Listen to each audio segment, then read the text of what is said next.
Do you know what it feels like to live in a splendidly luxurious castle, wearing extravagant dresses, indulging in exquisite dishes, and always having servants take care of you? Well, actually, I don't really know either. I'm just a little maid who's fortunate enough to be friends with Princess Anne.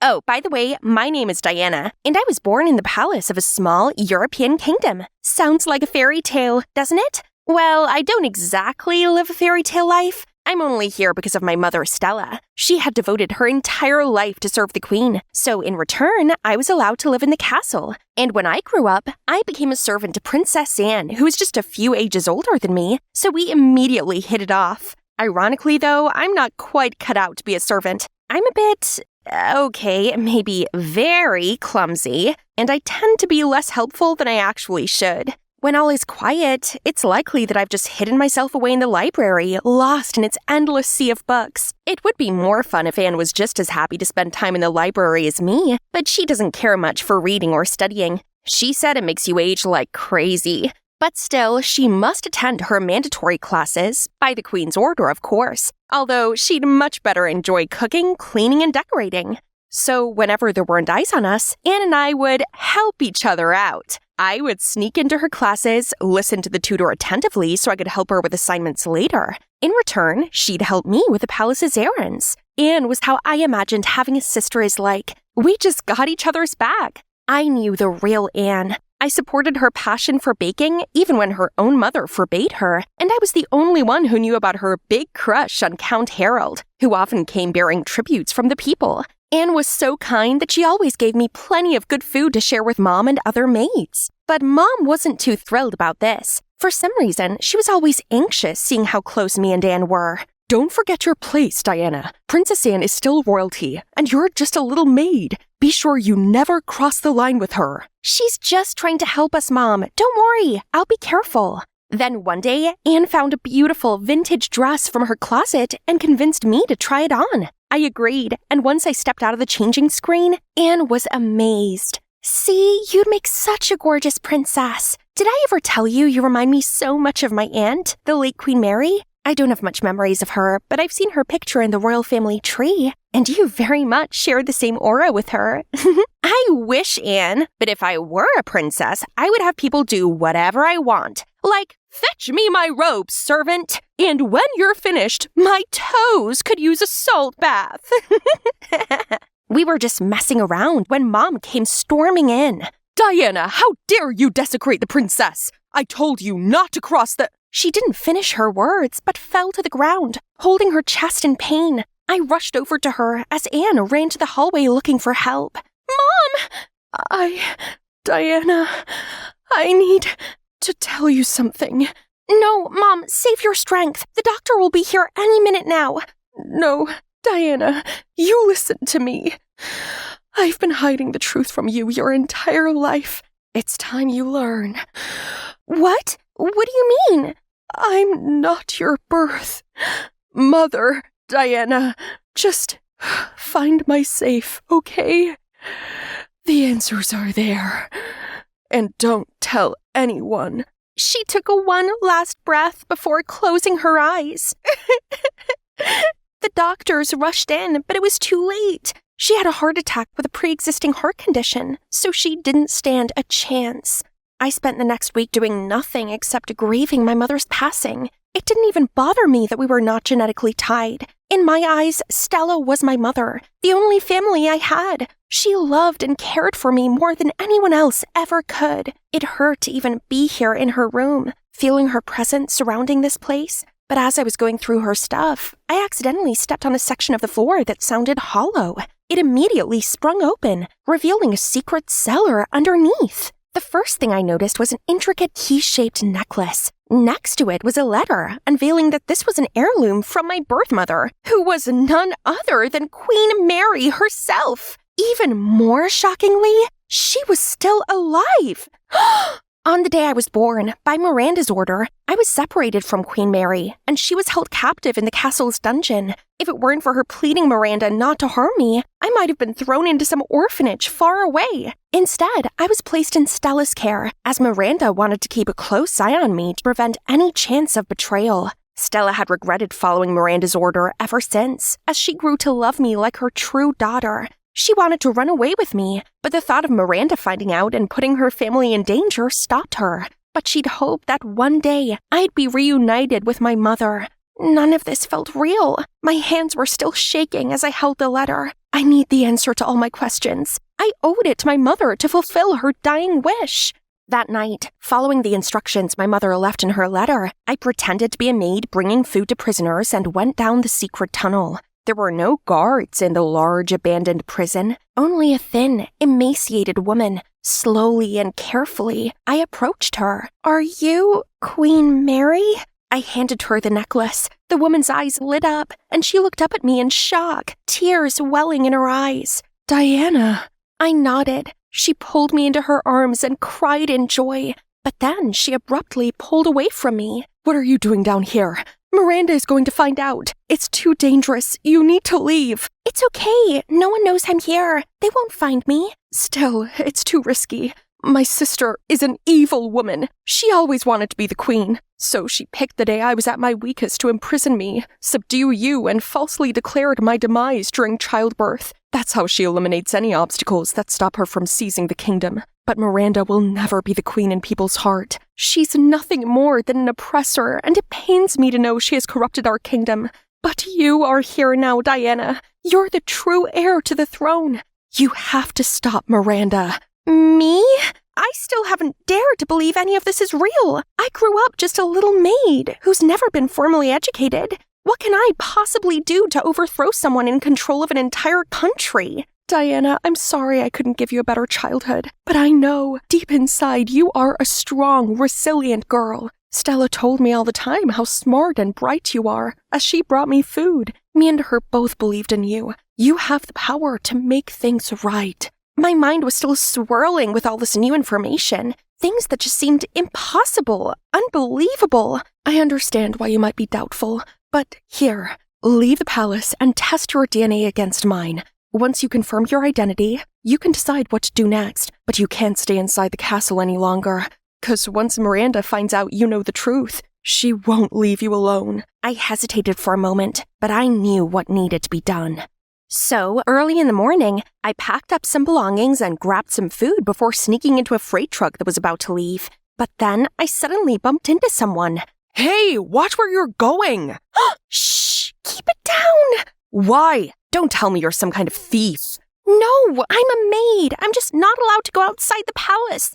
But, the princess desperately wants to make a Dutch chocolate cake, and the storage is out of ingredients, so I need to go to market." "And did you plan to sneak into my truck and have a free ride there?" I didn't know it was your truck, but if you can help me, that would be lovely."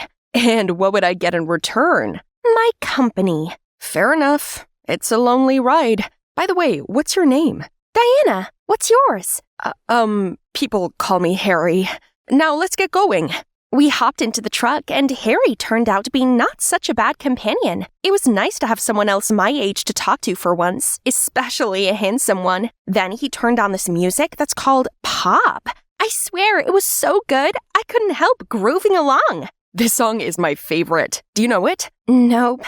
The Queen doesn't even allow us to own a radio." "Oh, wow. Maybe I can sneak one in for you."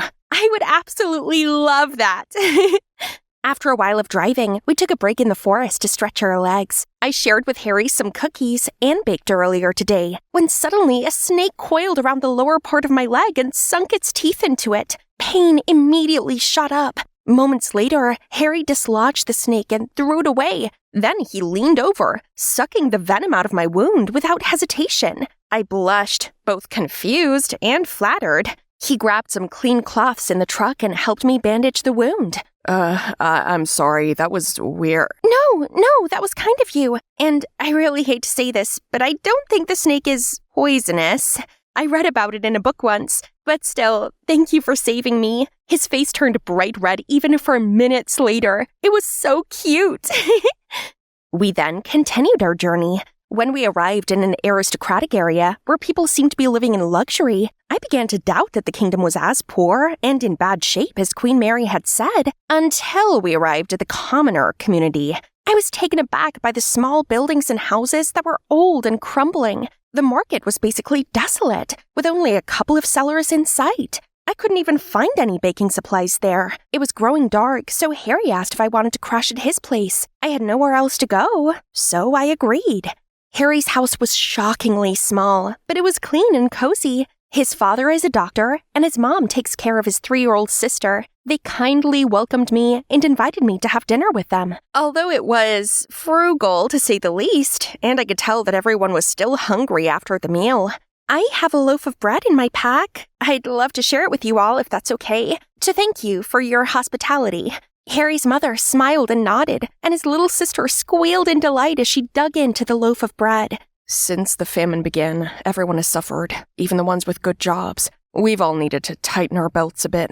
Just then, a loud thumping sounded at the front door. Open this door now, or we will kick it down! As Harry and his parents rushed to the door, I hid in another room, afraid that I would be recognized. The guards were there, demanding tax payment, or else the family would be removed from their home. It hurt me to watch them fork over the money, searching their pockets to count every last coin they had. That night, I tossed and turned. I couldn't stop thinking about how Queen Miranda could oppress her own people to this point. I was flooded with guilt, thinking about how gleefully Anne and I would share the tributes taken from these poor people, unaware that they were suffering and starving. I couldn't stay in bed any longer. I crept out into the hallway and down the stairs, and suddenly spotted Harry's father, reading a book under a lamplight. I'm sorry to disturb you. No worries. Anything I could help you with? I actually do need your help. You see, I left the palace because I wanted to confirm something. If you could please compare my DNA to this person believes she's my birth mother. Sure. It might take a couple of days. That's fine, but please do not tell anyone about this. He looked confused, like he wanted to ask more questions, but seeing how reserved I was, he didn't. The next morning, I helped Harry and his mother clean up the houses of other people who couldn't pay the tax last night. The guards had ransacked a number of homes looking for the money, and now they were left starving and penniless. It couldn't go on like this. I need to find a way to feed the people first. So I came up with the idea of hunting some wild animals in the forest for food. Then I instructed each household to build a hidden cellar under the ground to store their food and keep their properties to themselves. I was so focused on the dire situation that I didn't even have time to worry about the DNA results until I received them that evening. The result shows that you and the other person are indeed related. I see. It also shows that the other DNA belongs to the late Queen Mary. May I know how this is possible? It's because Queen Mary is still alive. And if the result is true, that means I really am her daughter. At that moment, Harry unexpectedly entered the room. Jaw dropped. You're what? Hey, Diana here. Last time you saw me, I had received some life-changing news. I'd lived in a beautiful castle my entire life, but only as a servant to my best friend, Princess Anne, until I was revealed a huge secret. I was actually the daughter of the late Queen Mary. Only she wasn't dead. She was being held prisoner by her sister, the current Queen Miranda. Also, that made me a real princess. I was still skeptical about it, so I went on a mission to find answers and free Mary. I found a friend in Harry, a delivery driver for the castle who showed me the poor conditions most people in the kingdom were living in. But the thing is, I didn't spill a word to anyone about my identity until I received my DNA results, confirming a connection with Queen Mary. Why? All this time, you've been keeping it from us? Your citizens? I had my reason, okay? And I only found out about this not long ago. But yes, Queen Mary is indeed still alive. Then I began to tell Harry and his father the whole story. I know it sounds crazy, but I believe you. DNA doesn't lie. I'm sorry for doubting you. But the important thing is, you're the true heir to the throne. You're gonna be the key to end Miranda's tyranny. Slow down, son. We'll need a perfect plan, or else it would cost us our lives. And we can't do it without you, Diana. I couldn't help but feel overwhelmed. The fate of the whole country was now resting on my shoulders, and I wasn't sure I was ready. I needed a little time to clear my head, so I took a walk through the town street, only to see this heartbreaking scene. Please, Diana, help us. Our supply is running out, and we'll soon owe grand tributes to the palace. Next month is Princess Anne's coronation. I didn't know what to say to them. I couldn't promise I would succeed. Gosh, I just needed one moment away from all this. I snuck away to a hill, and shortly after, Harry found me. You're okay? I'm sorry if I put a lot of pressure on you. Just know that you don't owe us anything, and it's up to you whether you want to do this or not. I really appreciate that. But yeah, I knew I had to do this. Just not sure how. Don't worry, okay? We'll figure this out together. For a minute there, I lost track of everything as I gazed into his sparkling eyes. But this is not the time, Diana. I shook my head, and when I opened my eyes again, the lights from the aristocratic area lit up. That's when it hit me. Hey, let's ask the Noble District for help. They have more resources than they could ever need. We've tried that, but every single time they'd send hunting dogs to chase us away. So they're just as corrupted as Miranda. Then we'll have to take it from them instead. Let's assemble the people. The next morning, everyone gathered at the square. I had rehearsed my speech all night, and I was ready. Citizens of our kingdom, listen to me carefully. Rise up and reclaim what belongs to you from the nobles and the dictator Miranda. We can't keep our heads down and put up with this anymore. We need to unite and fight them for our resources. But we're not fighters. They take us down immediately. That won't happen. We outnumbered them by a wide gap. We can beat them if we're willing to. So, what do you say? No one replied. They all looked concerned and doubted my words. Right then, some nobles walking their ferocious hunting dogs passed by. Hey, what the heck do you think you're up to? Dissolve, immediately. Then they released their barking dogs on the crowd. People started screaming in fear. I tried my best to calm them and bring the truth to light. Can't you see? These people and the Queen live in luxury because they robbed us of our food, our wealth, our dignity. Do you know what the beef and pork you worked so hard to raise are used for? To feed these dogs. Meanwhile, all you have to get by on is dry, moldy bread. And you're just gonna accept that? Do you want to spend your whole life bowing down to these cold-blooded people? I held my breath as they murmured to each other. Then they stood up taller, stronger, together. Get out of our town. You have no power over us anymore. They shouted at the nobles, forced them and their dogs to retreat. The people cheered as they left the city square. Harry and I looked at each other, knowing we needed to act now. So we led the people to the nobles' food storage to reclaim everything that rightfully belonged to them. The news of our coup quickly reached Queen Miranda, who issued a nationwide warrant for my arrest. I had to watch my back everywhere I went, but luckily, the citizens were looking out for me too. Like when the soldiers were on to me, Aaron, the flower shop owner, told me to hide in his flower cart. When they approached, he replied, "No one is here except me, you fools. Get out of my way." Then continued to push his cart away, leaving the soldiers dumbfounded. Another time, I was on the run again from the nobles when the trolley came near. The driver told me to hop on, then handed me a uniform and a fake mustache, and voila! We confused the heck out of those nobles. But there were many more encounters like that with Miranda's minion. It'd be a matter of time before they caught me, so we had to overthrow Miranda before that happened. At the same time, we also needed to get a stable food resource for the people. I knew the castle's layout like the back of my hand, so we hatched a plan to sneak in. And we had to take action before the coronation ceremony, when Anne is supposed to ascend the throne. If not, Anne would just become Miranda's puppet, and the country would endure her tyranny for many more decades. This was our only chance, because the palace's security would be at its most vulnerable since everyone would be gathered at the chapel preparing for the coronation. It is time to end this, once and for all. The night before the coronation, we snuck into the castle as planned. I led a group of people disguised as servants down to the dungeon to rescue Queen Mary. Meanwhile, Harry led the rest of the storage warehouse to seize the largest food storage in the palace to make the enemy surrender entirely. But when we arrived at the dungeon, Miranda was already there. "Diana, what are you doing here? Run, now!" "Shut up, sister. I was waiting for my niece." How did you know I'm here? Do you genuinely believe you could pull off this foolish treason plan without my notice? Guess you really are nothing more than a dumb maid. Guards, bring them out. I turned around and saw the guards dragging Harry and his team to the cellar. My guards have already captured your other crew in the warehouse. It's time to end your ridiculous rebellion. You... Unless you'd like them to be banished from the kingdom instead. Do whatever you want with me, but leave these people. Miranda smirked hearing my words and ordered the guards to throw me along with the others in the cell. Please, Miranda, she doesn't deserve to rot in here.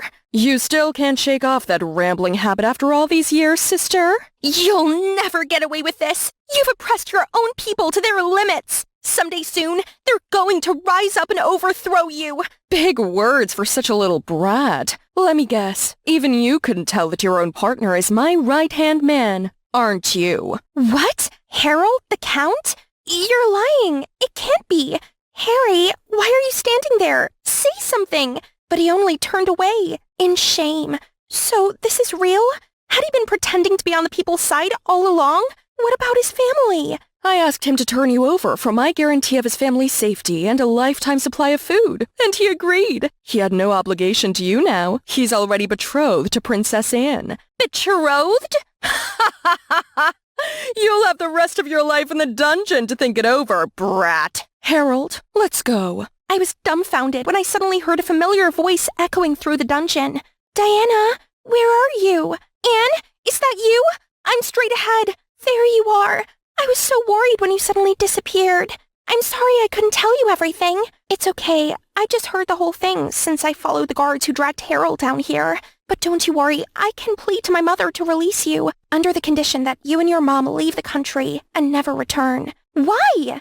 You don't really think you can stand against my mom, do you? There's no end to this, Diana. I know, but with your help, we might be able to turn things around. We have to fight for what we believe in, Anne. You still want a simple life and to open a bakery, right? This is your chance. But she's my mother. How could I turn against her? Please, Diana, just listen to me. No, Anne. I can't do that to all the people who are suffering out there. We'd rather stand here forever than be free and act like Miranda didn't commit all her crimes. I guess, from now on, we go our separate ways. Goodbye, Anne. Anne burst out crying and left. I slumped at the corner of the dead silent cell. What was I thinking? That I could make a change? And now I had failed everyone. Queen Mary, Stella, Harold, Anne, and everyone else. I don't think I could do this anymore.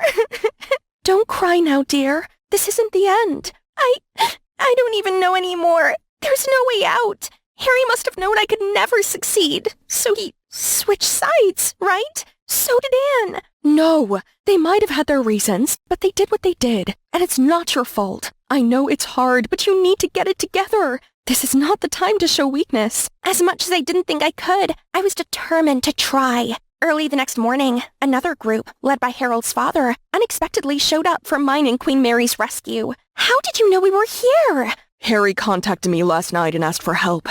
So, here we are. You see? Not only me, but the people also believe in you.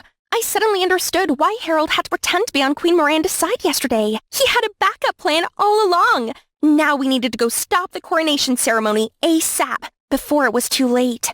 When we arrived, Anne was already walking up to receive the crown. I dashed through the spectators to get to the front of the crowd. Stop!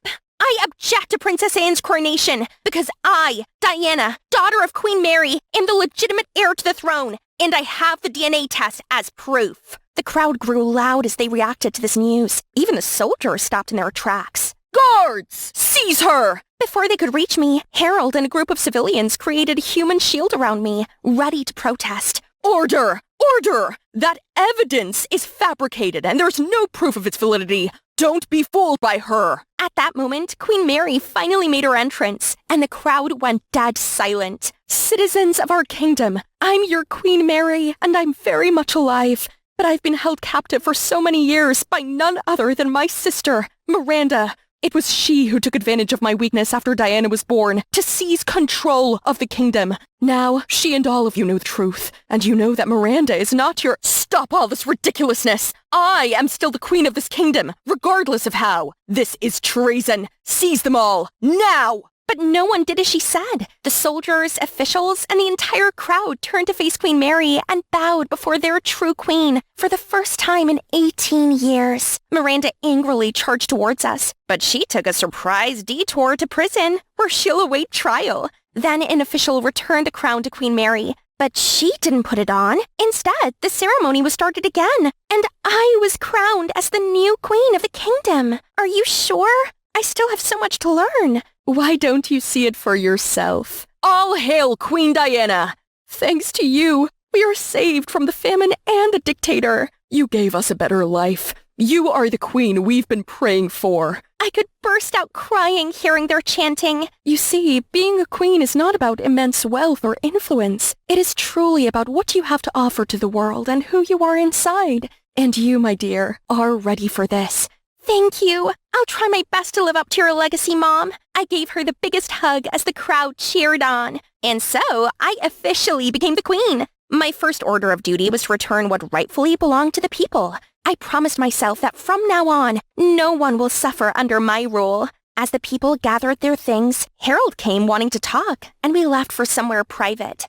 Diana, I want to be honest with you. I originally became a royal official because I wanted to change Miranda's mind and help the people, but no one took me seriously. They said I should know my place and be grateful that a commoner like me landed a place among the nobility. They even forced me to be the one who delivered the tributes from the people to the castle. It made me sick. But the moment I met you, I felt joy and happiness, the kind that I hadn't felt for a while now.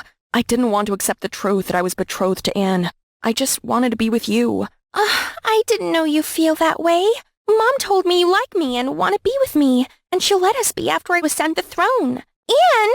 I'm sorry to say this, Princess Anne, but your mother has been deceiving you. I was only engaged to you by her force, not my own will. I deeply regret disappointing your feelings. I'd never expected my first love would end like this, but I'm glad for you, Diana. You two have my blessing. Oh, Anne, I never meant to hurt you. No, this will be good for me. I can finally leave the castle and have a normal life. Become a baker, like I always wanted. Thanks to you, Queen Diana. As sad as it made me to lose her, we'd grown up together after all. I knew it was best to respect her decision and let her go. It was what we both needed. Now that everything else is sorted out, I can breathe a sigh of relief. Oh, wait. Not yet. Harry or Harold? Which one is it? Whichever one you like. Let me make this clear. I'm still mad at you for lying. So you'll face punishments, mister. Well, look who's flexing their power on day one of the reign.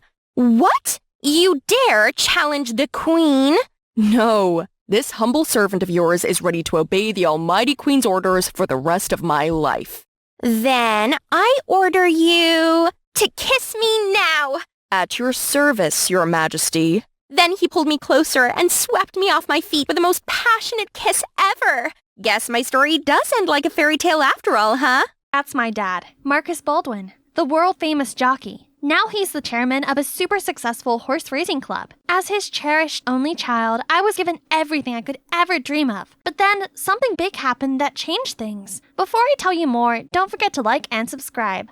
At the age of 8, I was in the playroom brushing my doll's hair when Dad let this tatty-looking woman and her daughter in. Audrey, I'd like you to meet Belinda and her mom. They're going to be staying here for a while and be our new maids. Belinda looked so frightened. So, feeling bad for her, I took her hand and let her play with my dolls. We soon became the best of friends, and I even managed to persuade Dad to let her attend the same school as me. Unsurprisingly, I grew up obsessed with horses and dreamed of becoming a famous jockey like Dad. I practiced riding my horse, Jackal, every day after school, and we became quite the formidable team. Soon, I was winning a heap of junior contests, and even the newspapers predicted I'd be the next big name in the world of horse racing. This certainly helped my popularity at school, and I began a clique full of elite members. However, there was one slight problem. Due to Belinda's humble background, the other girls didn't get with her. Where did you get those shoes from? Your grandma?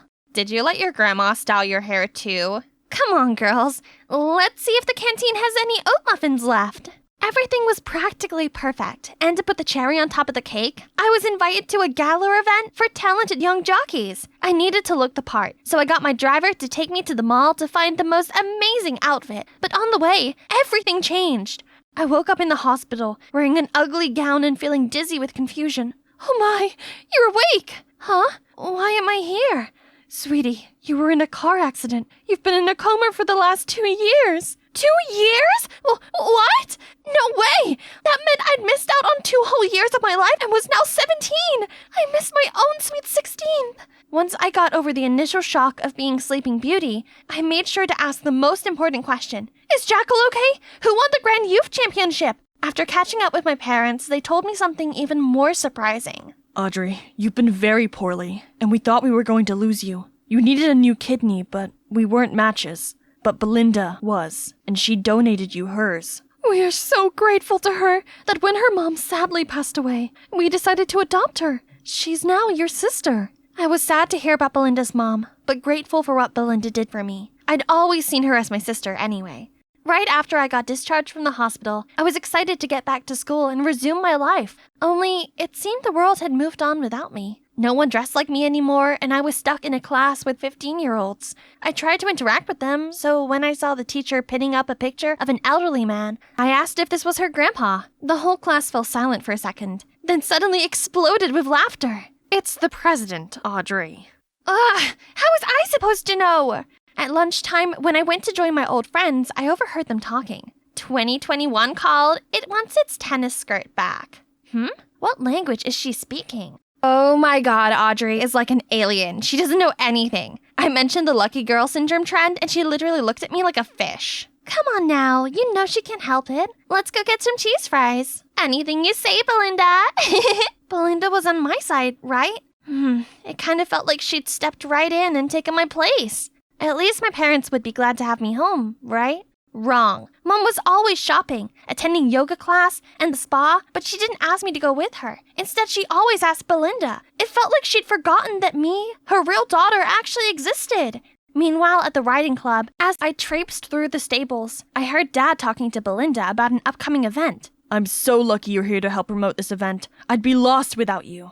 I no longer fit in at school, at home, or at the horse racing club. Life has changed around me, and I felt frozen in time. Worse still, I had to take this gross medicine. One time my maid was chasing me around the furniture trying to make me take it, but I used ornaments, cushions, and books to block the path. I was so distracted making my obstacle course that I bumped straight into Douglas Barron, my dad's business partner. My, you certainly are a determined young lady. Later that evening, Dad called me into his office. I thought he was going to grumble at me for not taking my meds, but instead he said something I wasn't expecting. It seems that Douglas is rather impressed by you. He wants you to date his son, Damien. The firm's been under a lot of pressure recently, and having Douglas on side would be beneficial, especially as he's our biggest stakeholder. What? You want me to date a stranger just to help your business? I can revive the business myself without having to do that. I just need to win the horse racing tournament. No, it's too soon after the coma. You're not ready yet. Dating is the only way. As if I was gonna listen to Dad. So I secretly came here with Belinda. I was about to saddle up Jackal, but then I got a whiff of horse manure and began to feel dizzy and nauseous. Dad suddenly showed up and took me to the hospital. Turns out, I'm allergic to horse manure. Ugh. Then Dad started yelling at me for training without his permission. Thankfully, Belinda informed me what was going on and told me about your allergy. Belinda? Why? Sorry, sis. I only told Dad as I'm worried about you. Whatever. I'm still going to horse race again. Actually, there's physical therapy, and if you pass the agility test, you could still get back to training. Dad, please. Fine. Do the therapy, but only if you go on this date with Damien. I agreed to go on the date, but I never said anything about being well-behaved on it. So in order to prepare for our special date, I watched this tutorial video. How to dress to attract men. A tutorial. Rule number 1, make sure your hair is long and never put up. Rule number 2, make sure to show a little skin, ladies. Rule number 3, footwear should be dainty and delicate. And ta-da! As I showed up at the restaurant looking ridiculous, I instantly recognized this quirky guy from school, Damien. So, I made sure I had the most unapproachable expression on my face. As soon as I sat down, I purposely ordered the weirdest food combo, ice cream hamburger. I was convinced he'd think I was a lunatic and leave, but instead, he reached over and tried a bite of my ice cream burger. Interesting. What? How could he like that? Someone please call the food police over here. Your fashion sense is so refreshing. Everything about you is fascinating. I am rather smitten. The rumors about him being quirky are definitely true. After the disastrous date with Damien, I met with Cooper, a medical student at the hospital who was helping me with my physical therapy. During the training, he was attentive and super encouraging. I was beginning to feel better, but then Damien showed up and insisted on staying there so he could check Cooper was doing his job properly. He wouldn't stop humming annoying tunes and munching on potato chips really loudly. Then at home afterward, he wouldn't leave and continued bugging me. When he finally left, I moaned to Belinda about how annoying he was. But to my surprise, she said she thought he was cute and funny? Hang on, does this mean Belinda likes Damien?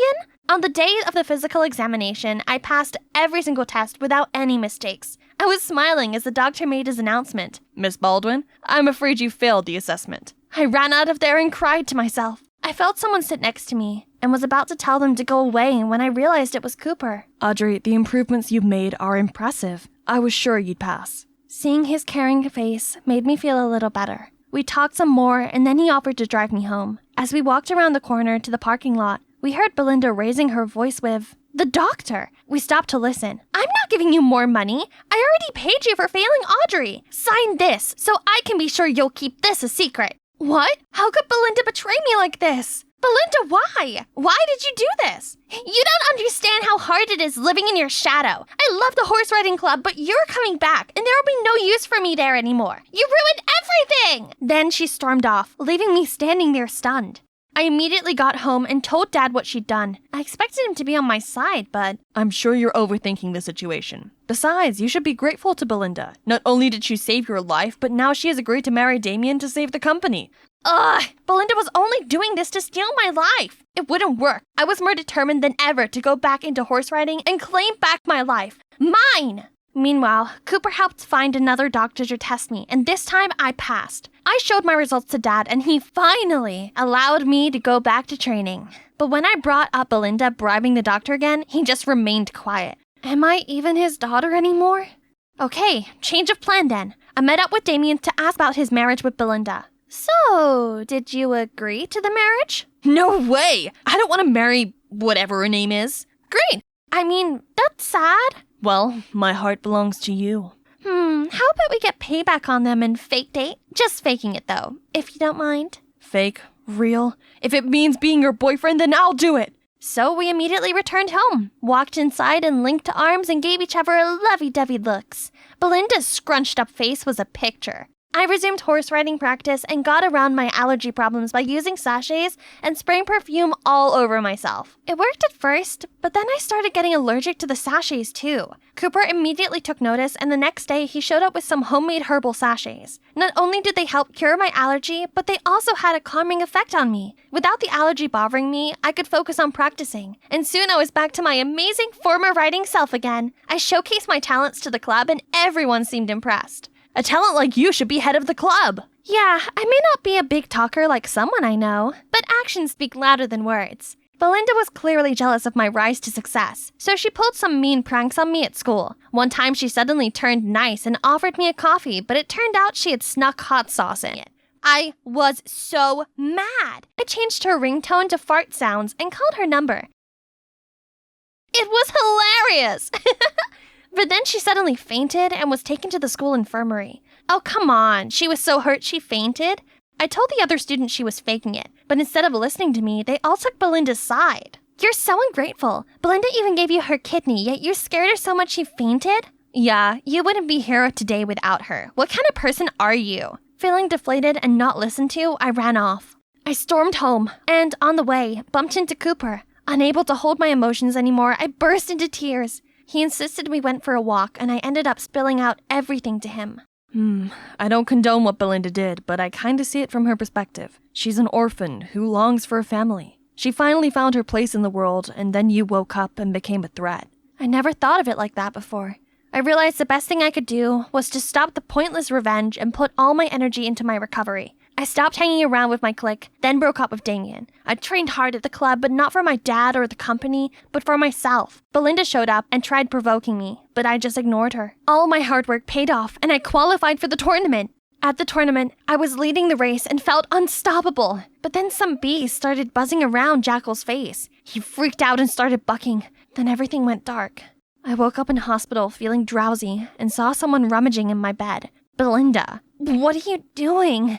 Then Cooper appeared. Is this what you're after? I saw Belinda swap the sachets for pollen ones to attract the bees. I bet she also switched the ones before to worsen your allergies. What did I do to deserve this? It's so easy for you, isn't it? Because of you, I've lost everything. Belinda, how could you? Apologize to Audrey right now. No, I won't. This is all your fault. It's all my fault. Many years ago, I was in a relationship with Belinda's mom. We ended on amicable terms, but it was only in her final days that she told me the truth. Belinda is my daughter. I didn't want to upset anyone, so I kept it to myself. But then when you needed a kidney and Belinda ended up being a match, I used this as a reason to suggest adopting her. Then you woke up and we were so happy. I didn't realize how this had affected Belinda, or you, Audrey. Please forgive me. I want to put it right. Mom and me were so shocked, and Mom told him to go and find Belinda. After Dad left, Mom hugged me. Sweetie, both you and Belinda deserve warmth and love. I promise things will be better from now on. As I left the hospital the next day, I saw Belinda walking toward me. I'm so sorry. You've been nothing but good to me, and I was horrible. I was so worried about you when you were in the coma. But when you woke up, I got scared no one would want me anymore. I care about you, Audrey. You're my sister. I wrapped my arms around her. You've always been a sister to me, Belinda. But please, no more pranks. Then I saw Cooper walking over to me, holding a huge balloon. Looks like you have company. I'm glad you both made up. Here, I got you this. Jaden was taken aback for a second, then calmly said, "You're right. Sorry. I'll back off. Being the third wheel all this time hasn't gotten me any info on Mike's dad anyway." He really was laying low. And maybe Mike didn't even know anything about what his father was doing. The FBI might need to find another way to approach this investigation. Little did Jaden know, Jasmine had become an unexpected factor in his investigation plan. After that time, Jasmine and Mike had private dates, just the two of them. But they left Jasmine feeling more and more distant from him. Why does this wig have to be so long?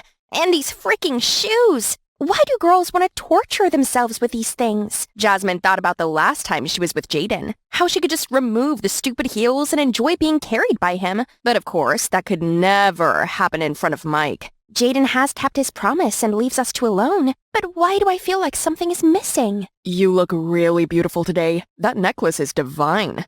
Yeah, I got it from my dad's antique cabinet this morning. Guess it once belonged to some ancient Egyptian queen. My dad has a bunch of these. Oh, really? How come? Well, he developed a very deep passion for collecting antiques and has filled our whole house with all kinds of stuff.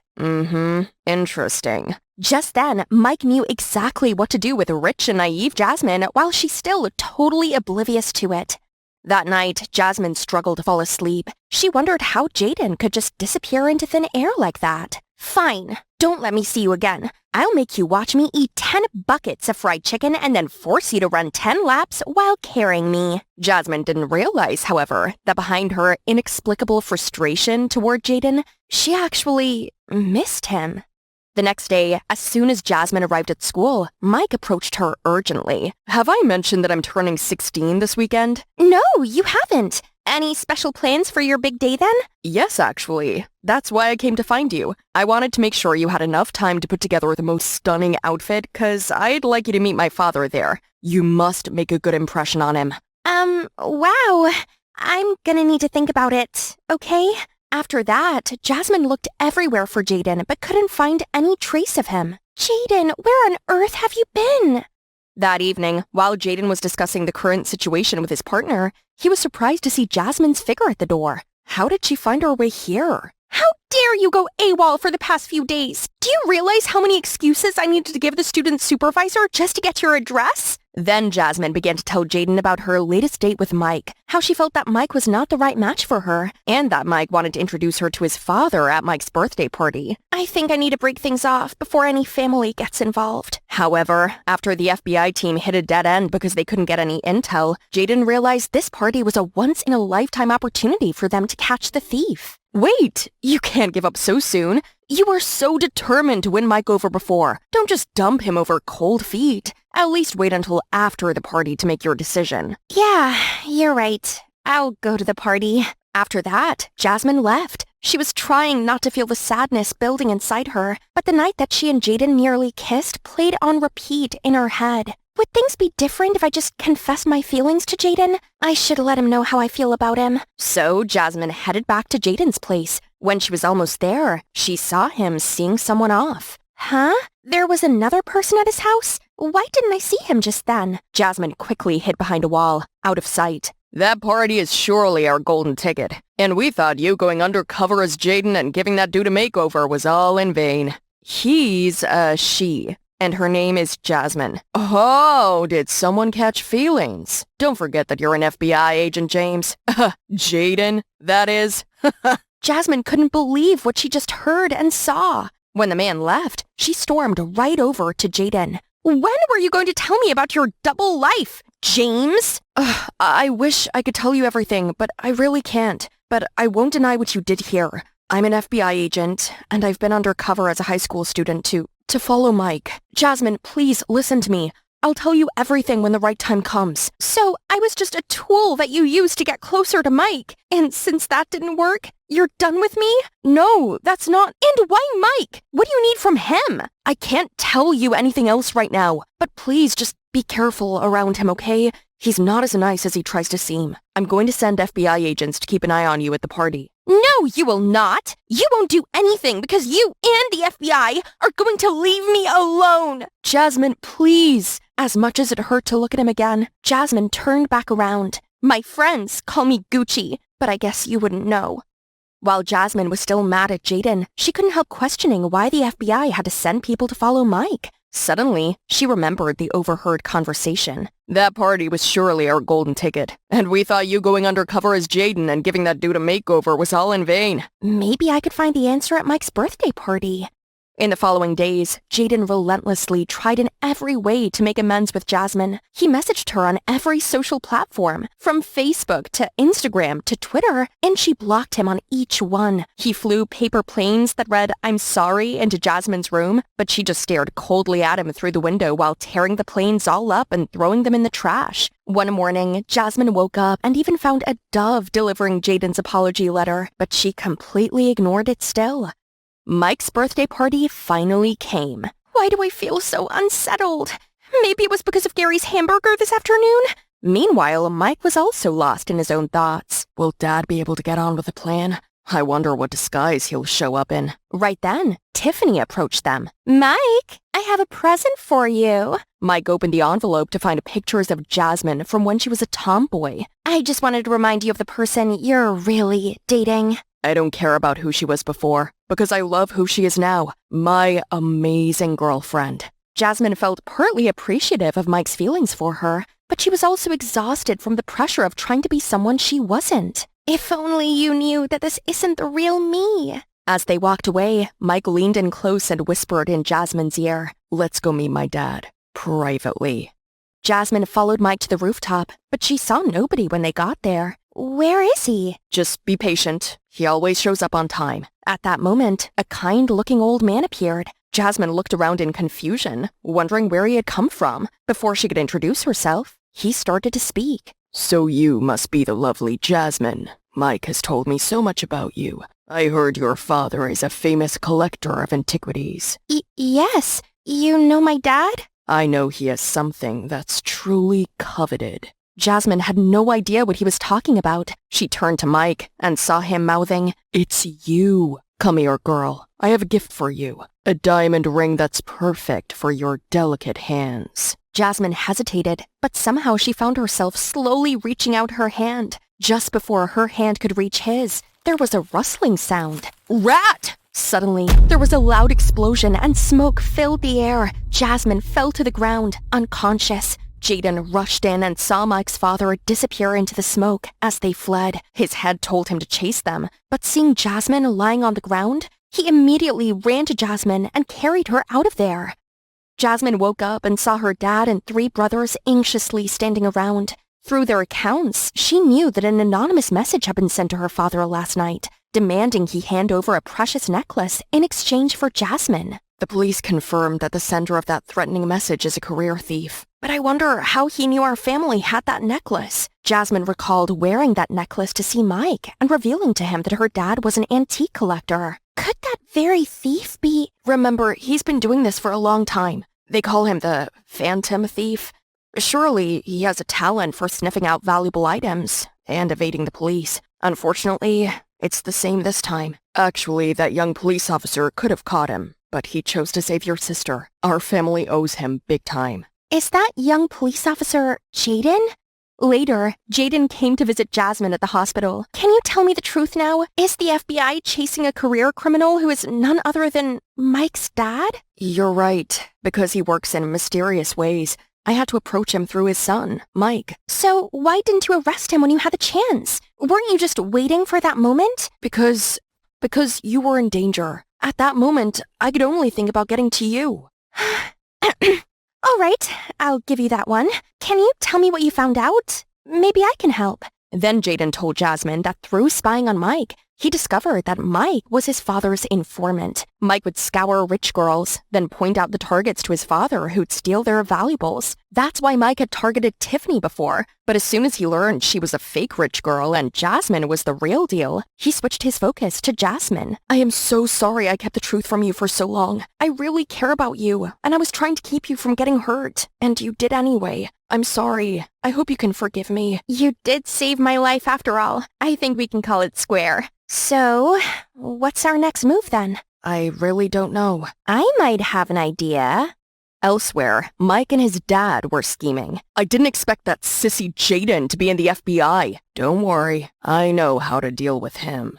The next day, reports of an antique auction flooded the news. A once-in-a-lifetime exhibition, all from one man's private collection, will be auctioned to the highest bidder. The collection includes antiquities from all over the world, including a necklace said to belong to Cleopatra. Its estimated value is over $100 billion. The streets were also plastered with billboards and banners about that auction. In the evening of the auction, all VIPs of the upper class gathered in the hotel's main lobby to prepare for the big event. In addition, hundreds of security guards and police officers were hired to guard the auction jewelry 24/7. Before the start of the auction, Jasmine's dad gave a welcome speech to all the guests. Ladies and gentlemen, I am honored to welcome you all to today's event. As you know, I collect antiques as a hobby, so to share some of the joy this collection has brought me, the profits from today's auction will be donated to the orphanage. Sir, is it true that Cleopatra's necklace will also be auctioned today? That's right. However, it's not here. It's currently being kept in a very secure place that even a mosquito couldn't get through, and will be presented during the final round. Aren't you afraid that the phantom thief, master of disguise, will steal it? Well, he can certainly try me. The whole crowd burst into laughter. Without knowing, from a corner, an elegant lady was watching them all with a smirk on her face. At 9 o'clock sharp, while the sounds of the auction echoed through the hotel's halls, someone in a black shirt and wearing a backpack appeared at the door, trying to put a key in the lock. Freeze! Hands over your head! Busted, you thief! I'm not... In the lobby, chaos reigned after it became known that the phantom thief had approached the treasure. Jasmine was extremely nervous too. Before long, a police officer went onto the stage. Please don't worry, the thief was apprehended by the police while trying to open the door. The auction will continue as scheduled. Everyone felt relieved, and the room erupted into applause. At that moment, the elegant yet mysterious lady walked toward the elevator quietly, heading to the penthouse. She then swiftly snuck into the room and retrieved the necklace with ease. Those stupid cops must be bringing that fool down to the station right now. She then put the box into her bag and left the room. Suddenly, an old janitor bumped into her. I'm terribly sorry, miss. The elegant lady grumbled, then used the emergency exit to rush up to the rooftop. On the roof, a helicopter was already waiting, with Mike inside. Mike's dad quickly gave him the necklace. Just when the helicopter took off, policemen came rushing to catch him. We finally got you weasel! Ha ha! I've still got the necklace. I win again, you fools. Oh, you mean this necklace? What? How could you? It turned out that Jaden had swapped the box when they bumped into each other in the hall. Upon this admission, in the helicopter, Mike eagerly opened the box, which turned out to be just a jumping jack toy. No! After the police took Mike's dad away, Jasmine and her dad rushed to Jaden. Thank you so much for saving my daughter and still catching the thief. Thank you for all your help. We couldn't have caught him if you didn't fabricate this event. This whole thing was Jasmine's idea, and the event itself was fake. All the antiques auctioned tonight were real, and those proceeds will still go to charity. We did it! You're right. We did it. Whatever happened with the other thief who got caught earlier? Oh, he was hired to distract the FBI, but we knew from the start he wasn't our thief. Luckily, the arrest announcement was just the thing we needed to get Mike's dad to make his move and to make him think he was going to get away with it. Now I just need to know how you switched those boxes so smoothly. Are you a magician too? Nope, I'm just me. The next day, Jaden finally had some time alone with Jasmine, And it was finally time to tell her the rest of everything. It might not be my place to say, but I understand how you've been feeling. Trying to be someone? Heck, it's my job. But it's not your job to change to make other people like you. The right people are the ones who love you for who you really are. People like Me. Jasmine was touched. She had so many things she wanted to say, but she was simply speechless. She turned to Jaden, and upon seeing just his side profile, she blushed. Are you okay? Jasmine was going to respond, but she hiccuped again. I think I know what to do. Voila! Finally done! The most exhausting part of moving mansion was having to rearrange my Birkin collection. But at least my walk-in closet is bigger than my last one, so now I need to pick out the perfect outfit for school tomorrow. First impressions are crucial. This is my favorite fit at the moment, but let's get a second opinion. Mom, Dad, what do you think? Wellstone High's new Queen Bee's incoming! Adele, there you are. I bought you a few new items. Ooh, goody. I love surprises. What is this? Mom, are these for the maids? Honey Pie, it appears that well-off residents in this neighborhood have been targeted by a dangerous robbers gang. For your safety, you'd better tone down your outfits, at least until they catch the thieves. I know it's not ideal, but safety first. Come on, Pumpkin, isn't this shirt adorable? No, it's not. I'm not being seen dead in that rag. My parents were probably just exaggerating.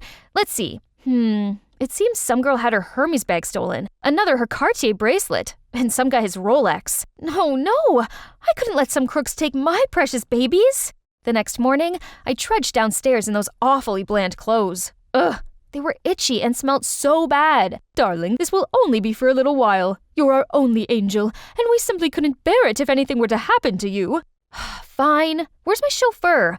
I want to take the Porsche today. At least that can still save my grand entrance. Absolutely not. If you do that, you may as well be wearing a beacon to attract those thieves. I think it's best if you take the bus. The bus? Before I could protest anymore, Mom kissed me on the forehead, burst into tears, and ran off hysterically. Have a wonderful day, sweetie. Great. So much worrying for me. Now I had no choice but to find the bus stop, wherever that was. I wandered around the corner when suddenly a deafening scream came from behind me. Thief! Watch out! I spun around to see a guy running towards me, so I immediately sped off. But soon I felt the thief reach me. Terrified, I crouched down, raised my bag. Here, take it! Don't hurt me! But no reply. I peered up and saw the guy was ahead of me and was restraining a bad guy. Turns out he wasn't the thief, and the actual thief wasn't after me. Oops, how embarrassing. Let's just leave ASAP, but I ended up crashing into some flashy car. Are you okay? It's the guy who just caught the thief. I froze. He's so handsome.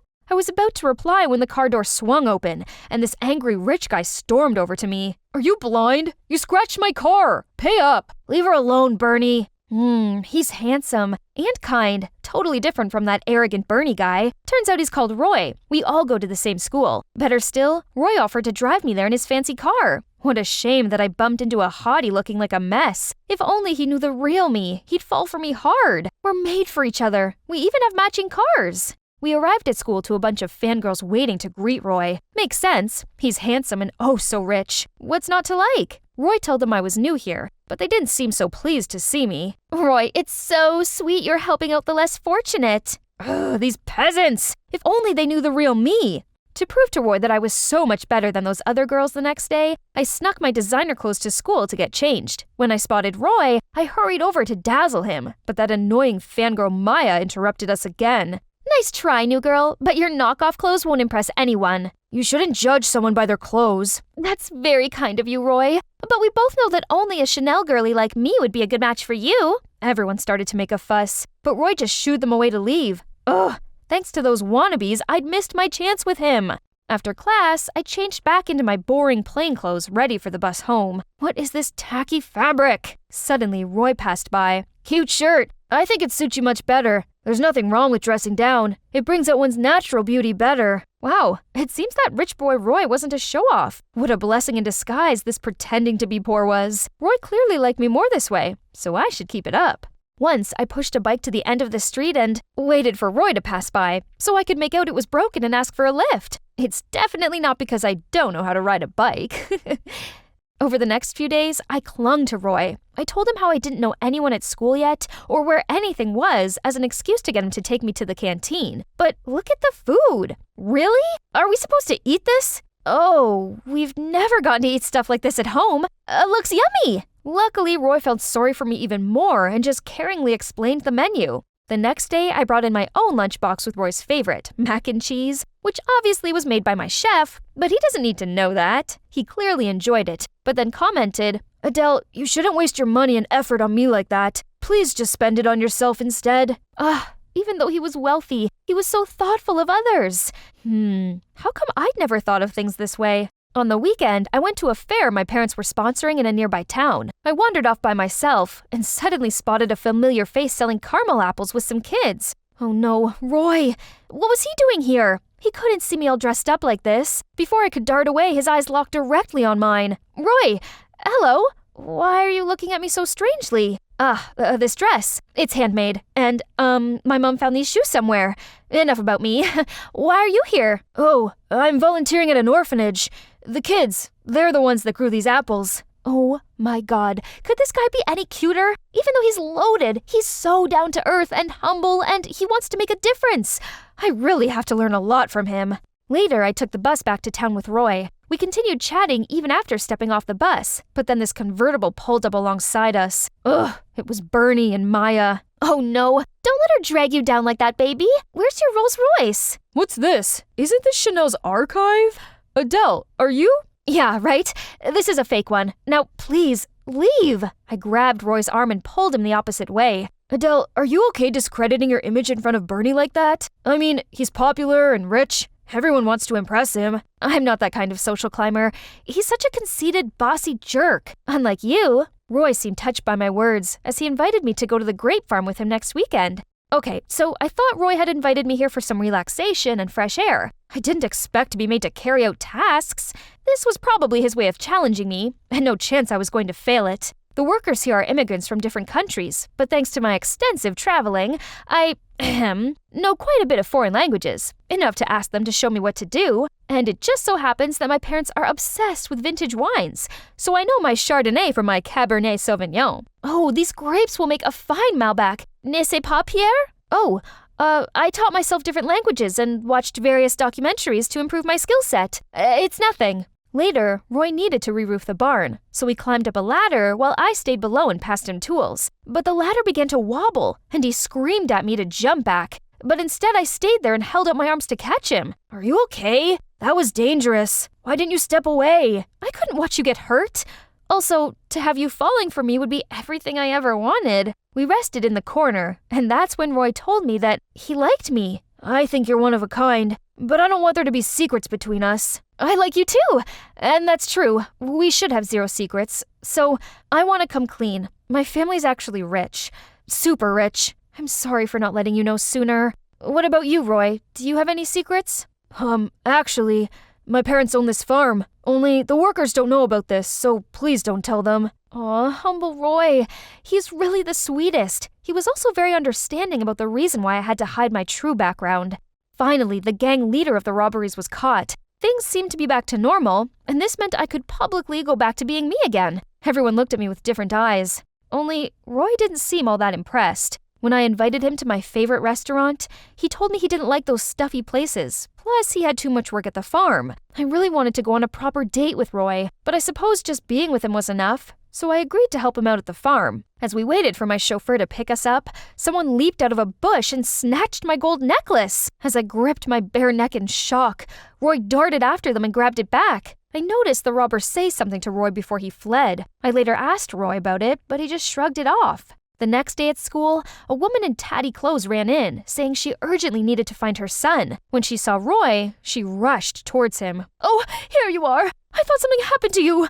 Someone told me you were in trouble!" Everyone began chattering. "Roy, you're wealthy. Why don't you buy your mom some nice clothes?" He looked dumbfounded, then muttered, "I'm not rich. I lied." "What? Why? You always said money didn't matter, but you live in this facade?" Roy avoided my eyes, mumbled out a sorry, then led his mom outside. So this whole time, I didn't know who he truly was? Feeling hurt and deceived, I screamed out that it was over between us. My heart was cracked into two. This was horrible. Then I arrived home to see my parents frantic. Someone had sent them a threatening letter saying, "I will come when you least expect it and take what I want." My parents were terrified that something bad would happen to me, so they hired bodyguards to protect me. The next day, a whole squad showed up, and to my utter shock, amongst them was Roy. "What are you doing here? What's your scheme?" I replied to the advert. I didn't know it was for you. Please, Adele, I need this job. I could really do with the money. I hated that he'd lied to me, but I couldn't be that heartless. So I agreed that he could be my bodyguard, as long as he knew his limit. Having Roy follow me everywhere really sucked. So when Bernie appeared and asked me out, even though I didn't particularly like the jerk, I agreed to it. It felt good to dress up and be taken to fancy restaurants, and it felt even better to see how raging Roy looked. On my way to the restroom, Roy stopped me. Bernie's not who you think he is. Please stay away from him. I put his words down to jealousy and shrugged him off me. If anything, what he said made me even more determined to get closer to Bernie. So when he suggested I throw a party at my mansion for my 16th birthday and invite all my friends, I immediately agreed. The party was great. It's been a while since I was able to have fun and forget about the recent shenanigan for a moment, thanks to Bernie. Wait a minute, Bae. I've prepared a big surprise for you. The lights went out, and I waited, wondering what it could be. But it's been a little too long. I called out for Bernie, but nothing. I didn't hear from Roy either. Realizing something was wrong, I found my way inside the house and was suddenly grabbed by someone. Shh, let me show you something. He led me to the garage and I caught Bernie trying to start the supercar. Next to him was a bag full of priceless jewelry. That was fast, but I didn't come here alone. Yeah, but your teammates are already taken care of. Then Roy opened the garage door and the cops rushed in to arrest Bernie. Outside, I saw a couple of other robbers being led away in handcuffs. You again? You can act all high and mighty all you want, but you're no different from me. It turns out, even after the leader was caught, the robbers gang was still alive and well, and Bernie was a member. He only pretended to be rich to fool his victims and provide intel to the gang. Knowing my true background, he's the one who stole my necklace. But the mission failed because Roy stopped him. As revenge, Bernie leaked information about Roy's family. I should have exposed your rich kid facade sooner. I let you off several times out of respect for our close friendship, but you still wouldn't leave me alone. Close friend? Who falsely accused me of theft then? As he was being led away, I suddenly remembered something. What about the letter? Why did you do such a stupid, unnecessary thing? Bernie looked confused and insisted he didn't have time to write insignificant things like letters. It was me. I wrote it. I knew Bernie wouldn't stop trying to steal from you, and I didn't want you to get hurt. So I sent the warning letter for your family to take cover. Roy walked off, but I went after him. What about some accusation between you and Bernie? Is it the reason why you have to live a fake life? Roy explained he and Bernie used to be close friends. Roy was always poor when Bernie's family was a little better off. Roy discovered that Bernie was involved in some petty thefts, so Roy tried to make him stop, but he only took revenge by accusing Roy. Although there was no specific evidence, due to his poor family background, people always assumed that he'd done it. So when Roy transferred schools, he decided to pretend to be rich, so no one falsely accused him again. Oh, my poor Roy. Ugh, why is finding my balance so tricky? Ouch! Roy helped me up and checked I wasn't hurt. You don't have to do this. Just live your life as comfortably as before. Nope, I want to do this. This way I can cycle to see you whenever I want. A flashy car or fancy outfit doesn't change my value as a person, but working with you felt good. And you know what? Even though you're not as well dressed as when we first met, I still like you a lot.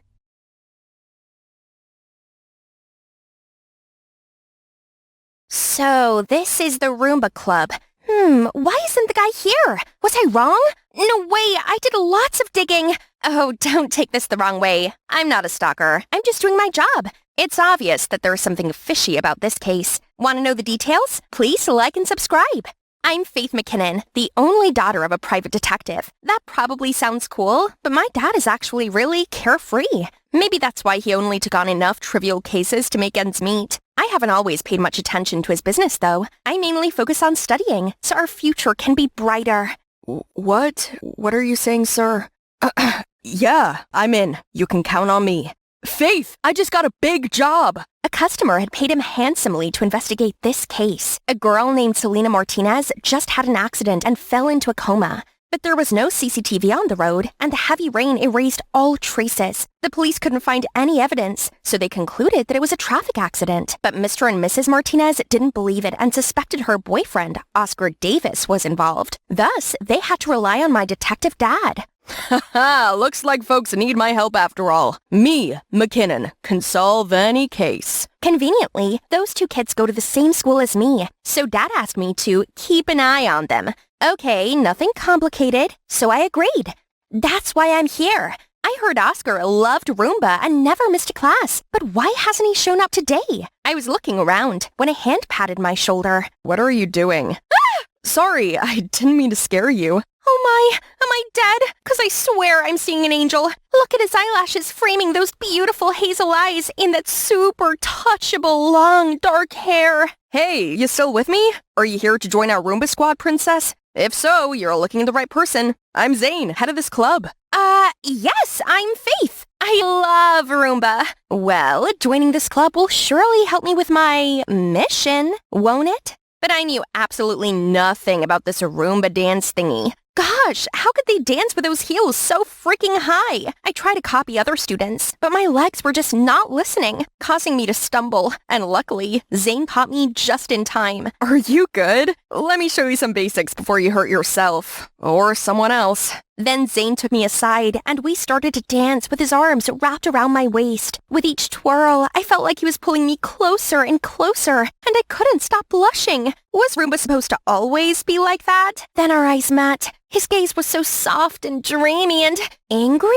Zane stopped in the middle, and his face darkened. Right at the door was Oscar. Zane immediately dragged him outside. I sneakily followed them to see they were quarreling at a corner. Drop your act already. Let me see Selena, please. You have some nerve asking to meet my sister after what you did to her. How many times do I need to tell you that I had nothing to do with her accident? Keep lying all you want, but I'll find evidence. You'll soon have to pay for what you did. Zane was Selena's brother? That meant we were on the same boat. The investigation could have been going much more smoothly if I'd known this earlier. I went straight to Zane, saying, Selena Martinez was your sister? Yeah, why are you... I'm helping to investigate her accident. Oh, really?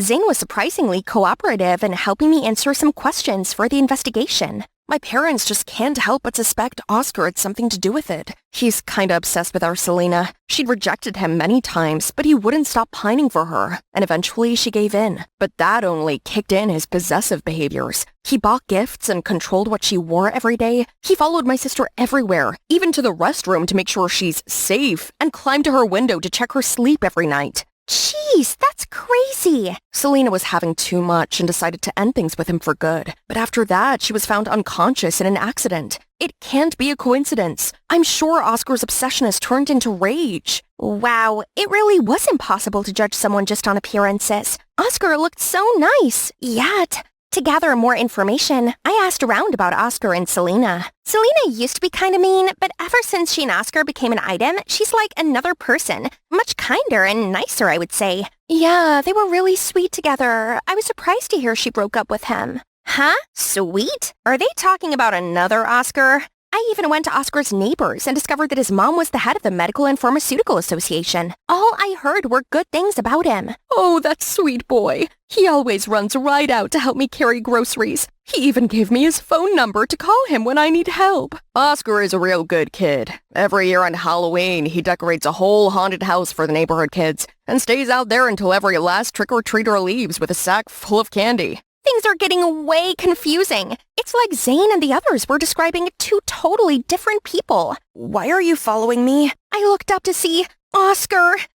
I'm not. I tried to run, but he grabbed me. Please don't lie to me. I know why you're here, and I want to cooperate. Because I too want this all to be over quickly. Only then can I see Selena again. Okay, I should give him a fair chance and make my own judgments about this guy. And I'm also really curious to hear his side of the story. I used to be picked on pretty often, until Selena started standing up for me. She was truly my knight in shining armor. And that's when I knew I'd fallen in love with her. And she actually liked me back. And that's when she came to do charity work with me for the first time, and we happened to meet in the Roomba Club and become partners. We were happy in love. Selena even bought me gifts and planned surprise dates. Things were good. Great, actually. But suddenly she broke up with me, then got into the accident. I just really want to see if she's okay. This guy seemed very sincere. A bit silly, even. He couldn't be the one who could scheme such a hateful plan, could he? But why does nothing match what Zane told me earlier? One of them must be lying. But who? Things were becoming perplexing. But that evening, when I got home, my dad told me that he had found a dash cam from another car which filmed the moment Oscar's car hit Selena's. Case closed. Who would have thought a $15,000 case like this could be solved so easily? I'm such a genius. With this pace, I'd be a millionaire before you knew it. Huh? That's it? No, something didn't add up here. My gut was telling me that Oscar the Simp couldn't be the cunning and ruthless mastermind behind all this. The next morning, I was startled by Dad's loud excitement. I'm on a headline, baby! Turns out the video had spread like wildfire on the news, but that's not all. Another part of the story was also revealed. Oscar, Dr. Davis's son, loved Selena Martinez but was rejected, so he threatened to tell his mom to cancel their new medicine's license. Selena still resisted him, so her family lost the medicine's permit and suffered great damage. Meanwhile, Oscar got so mad that he caused the accident. So there's some family conflict involved too, not just teenage love? Seeing loads of angry comments, I was so worried that I immediately ran to the Roomba club to find Oscar. There, I found Zane grabbing Oscar's collar. I always know it's you. How are you gonna deny it now? Wait, stop! Upon seeing me, Zane loosened his fists. You're gonna pay for this. I swear I didn't do it, Faith. I don't know where that video came from. Please help me. I also felt things couldn't be that simple, so I came home to check the video again. Finally, I found something that was off. If the impact happened at that angle, Selena's left arm would have been injured, but it wasn't according to the hospital's record. Dad, I think the video of the accident was fabricated. We need to confirm Selena's condition before making any conclusion. Well, this case is already closed. The Martinez family asked me to wrap it up as soon as the evidence was discovered. Why such a hurry? They spent all this money but didn't want a thorough investigation? The next day, I decided to investigate myself. I disguised as a nurse to sneak into the hospital, but Selena's room was strictly guarded. I had to find another entrance. Huh? Is that Zane? Right then, he saw me and immediately dragged me into a corner, signaling me to keep silent. Be careful, or they will see you. What are you doing sneaking around? I'm afraid my parents might be doing something sketchy. Explain. I've heard them talking with the press to keep posting those defaming articles about Oscar's family, and they even mentioned something about revenge. So you followed them here? Suddenly, I was forbidden from seeing Selena as the doctor said she needed absolute peace to heal. But it feels like my parents don't want me to talk to her. Come to think of it, it's also them who made me suspect Oscar from the beginning. That's what I thought. But why should I believe you when you've been saying awful things about Oscar? Maybe you're working with them. Last semester I studied abroad. That's when Selena and Oscar started dating. All the things I knew about them were told by my parents. Actually, believe me or not, I'm going to find out the truth with or without your help. Seeing his determined attitude, my heart softened a little. If it's true that your parents were up to something bad, are you still willing to expose them? If so, what they did is just wrong, and I need to know why. Right at that moment, I got a call from Dad. Well done, Faith. You were right. That video was fabricated. I believe you, Zane!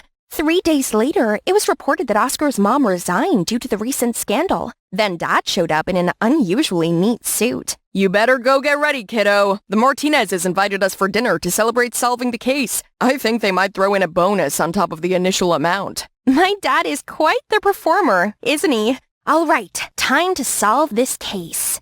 At the dinner, everyone seemed extremely happy, especially Mr. Martinez. Thank you so much for giving us the closure we needed for our daughter's accident. No, I have to thank you for giving me such a big case. Now people will line up to have me solve their cases. Haha. They kept toasting, laughing, and talking happily like two old friends. Then Mrs. Martinez went to get some more food for them. I turned to see Zane looking a bit sad. I didn't expect Dr. Davis could stoop this low. She got what she deserved.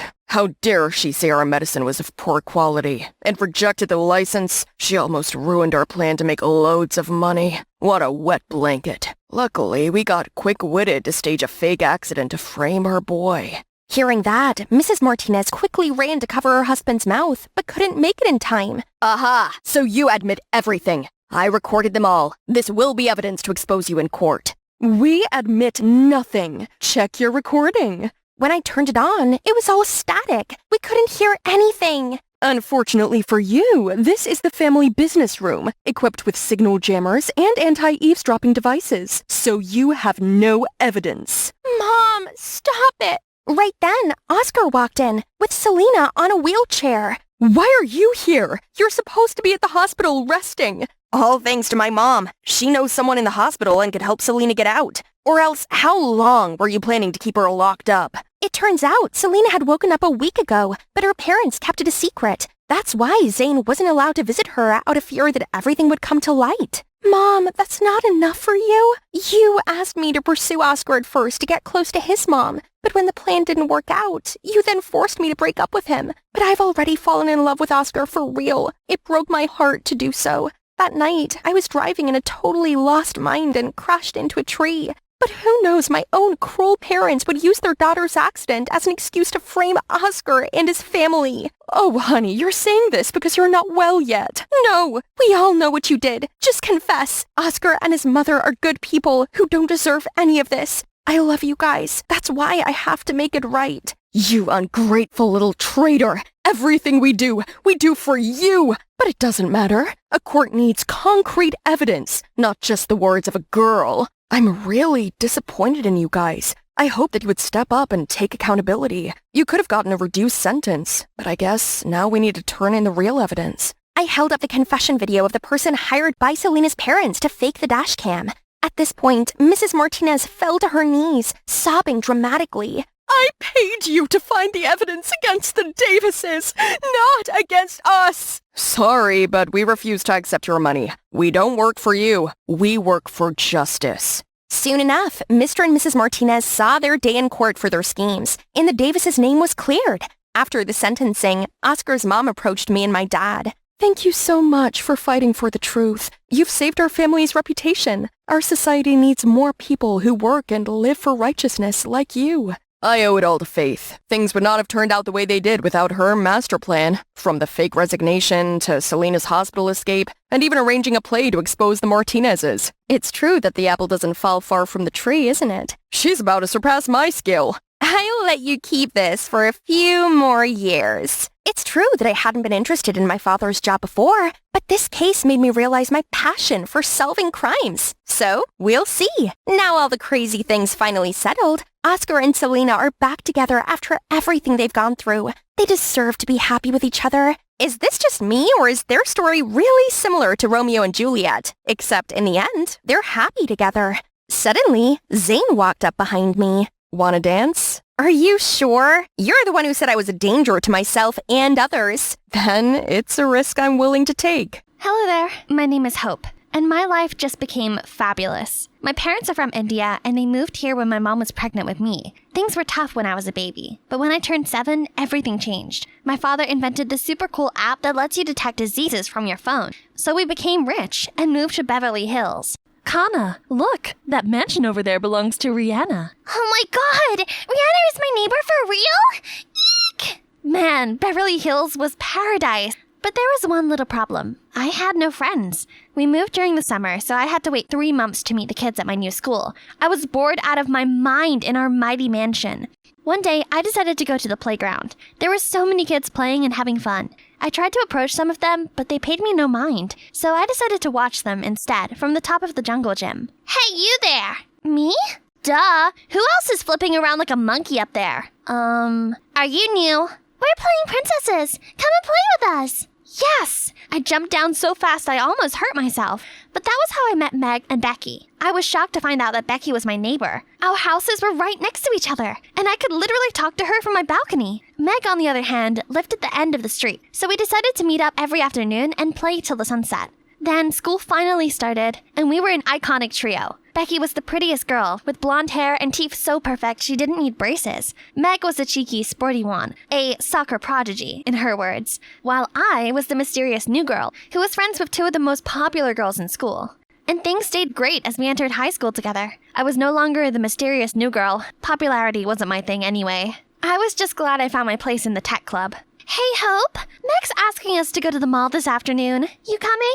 Oh, I can't. My family's celebrating Diwali today. Diwali? That sounds exciting. Can I come? We have never had non-Indians for Diwali before. But since you're my bestest friend, I doubt that my mom would mind. Yay! By the way, I have something for you. Here, whenever we're close, it will glow like this. Whoa! Did you make these? See, you're really talented. If you would, Becky, we've talked about this.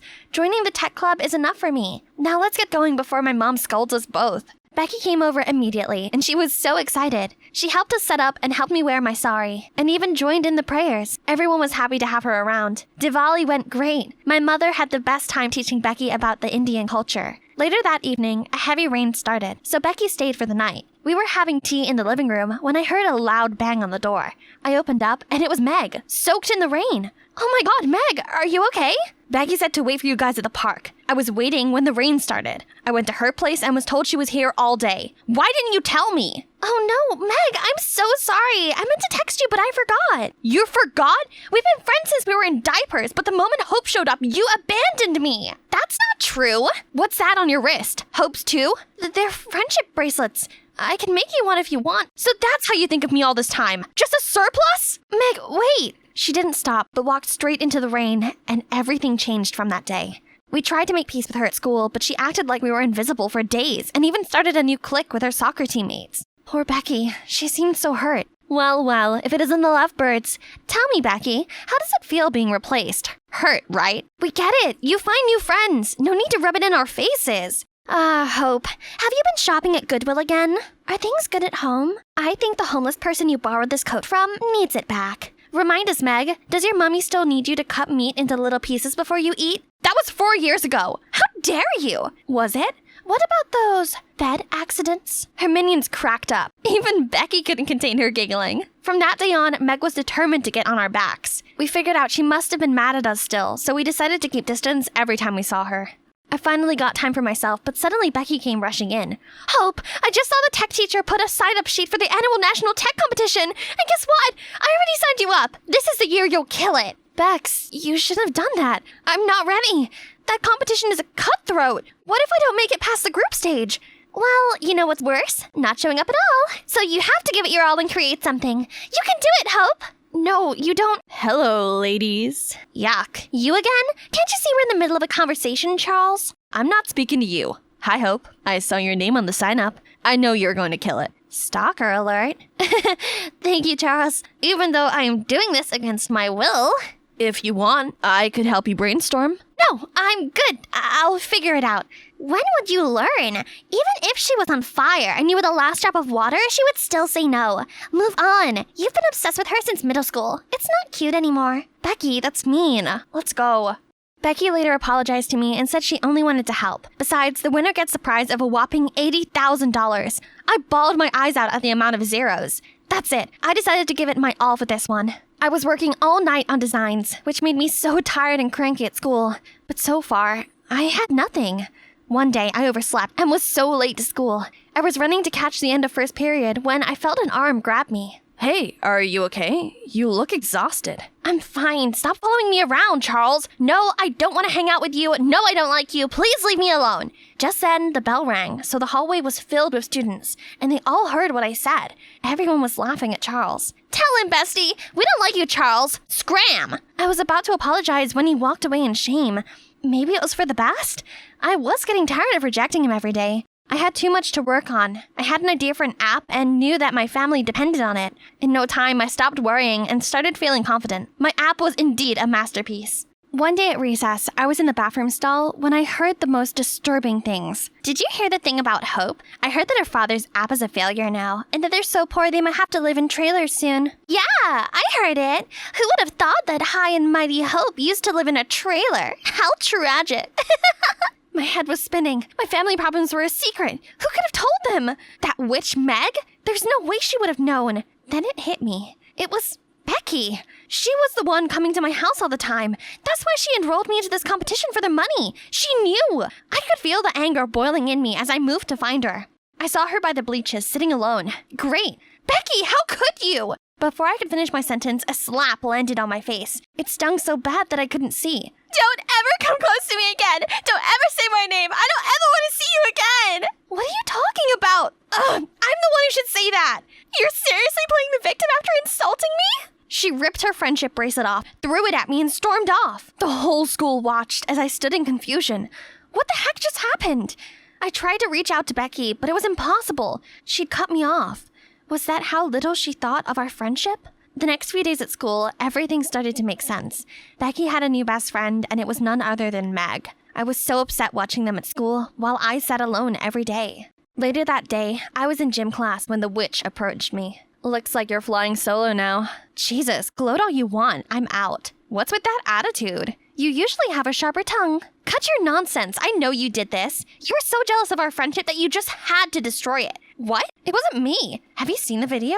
What video? Meg showed me a video of me bad-mouthing Becky to a group of girls, but I didn't do this. I know. As much as I hate you, I know you'll never say anything bad about Becky, which means that someone did you dirty. Oh, I didn't expect you to pick my side, but you're so right. That person must have spread that nasty rumor about my dad's business and got me thinking Becky was responsible, since she must have been the only one who knew.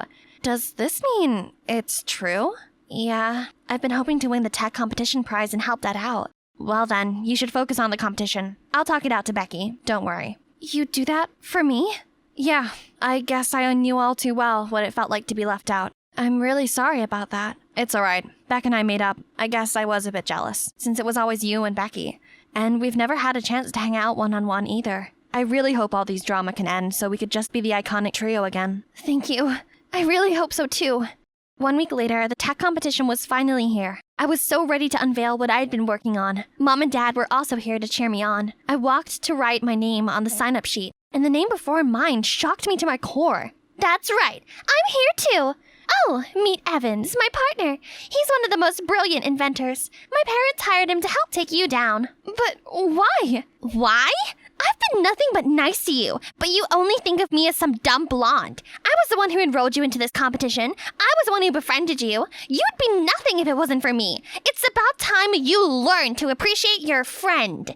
Becky turned away. Meg tried to stop her, but to no use. I suddenly felt this weakness in my knees. I couldn't help the tears. I let them flow freely. Oh, Kana, listen, you have to focus. Remember why you are here. If we have to start our lives afresh, then no problem. I did it before, and I can do it again. Don't let her clouded judgment tell you where you belong, my darling. I gave my dad the biggest hug and went into the hall. He was right. I couldn't let Becky take this day away from me and my family. When my name was called, I walked proudly on stage and started my presentation. Hi all. I came here because I want to tell my story. Growing up, life hasn't always been easy for me, until I found friends who changed my life. And even if there were ups and downs along the way, I will forever cherish the memories we had together. So I came up with this idea of an app called Memoir Lens, made only for you and your loved ones, where you can store and share your memorable moments with them.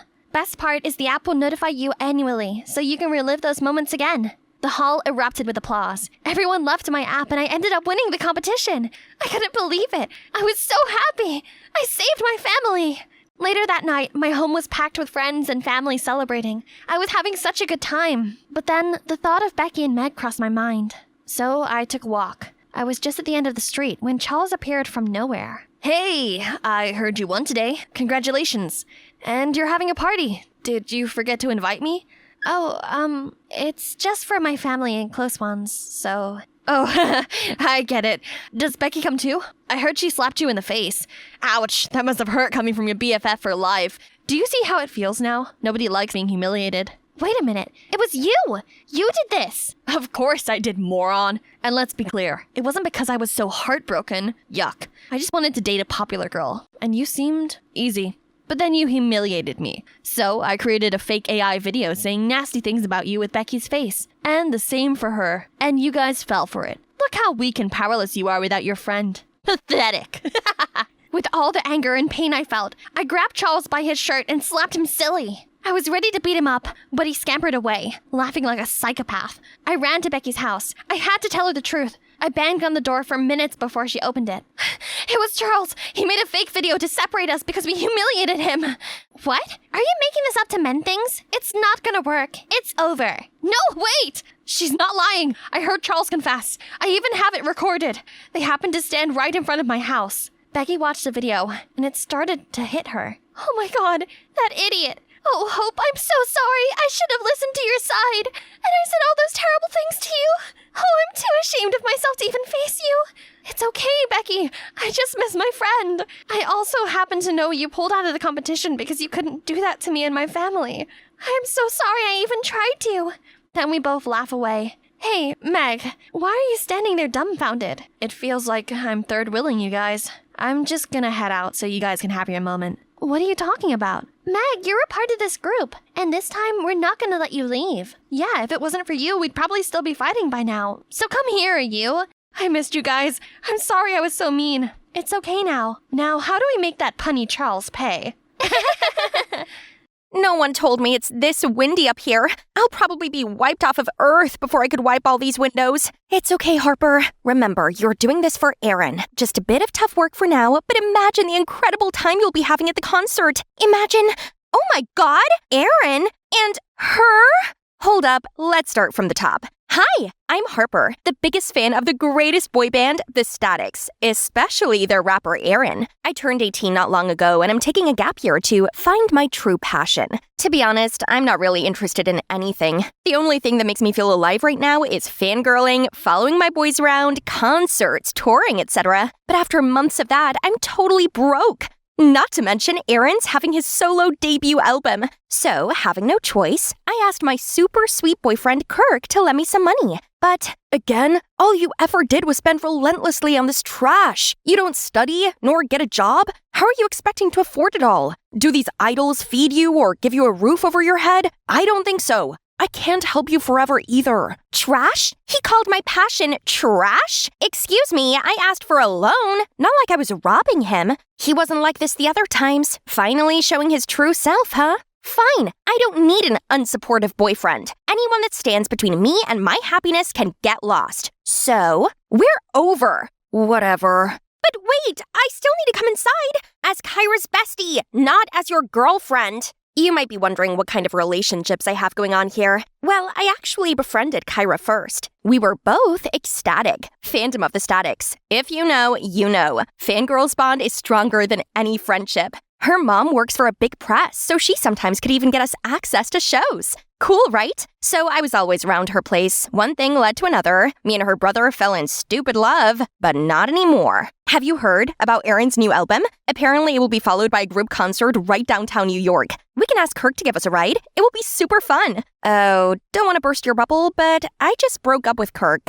4 minutes, 36 seconds ago? No way! Yes way! I told her how ridiculous her brother was, but she still tried to find excuses for him, hoping to mend us back together. But sorry, this heart of mine has casted the dice. It's entirely dedicated to Aaron now. No more dumb boyfriend. And that's how I ended up taking on this dangerous job. Its high salary could get me boxes of albums and a concert ticket even. But what am I getting instead? My beloved idol, arms in arms with a singer I hate the most on earth, Bianca. Aaron and Bianca rushed to the window and dragged me inside. Please don't let anyone know this. What do you want? Autograph? VIP ticket? Please, you probably know our two fandoms are like water and oil. They already opposed us so badly over a collab last time. Yeah, of course I know, because I was the one who opposed. Seriously, what does Aaron see in this girl? She always says controversial stuff, gets caught in dating rumors with all guys on Earth, parties 24/7, and her songs suck.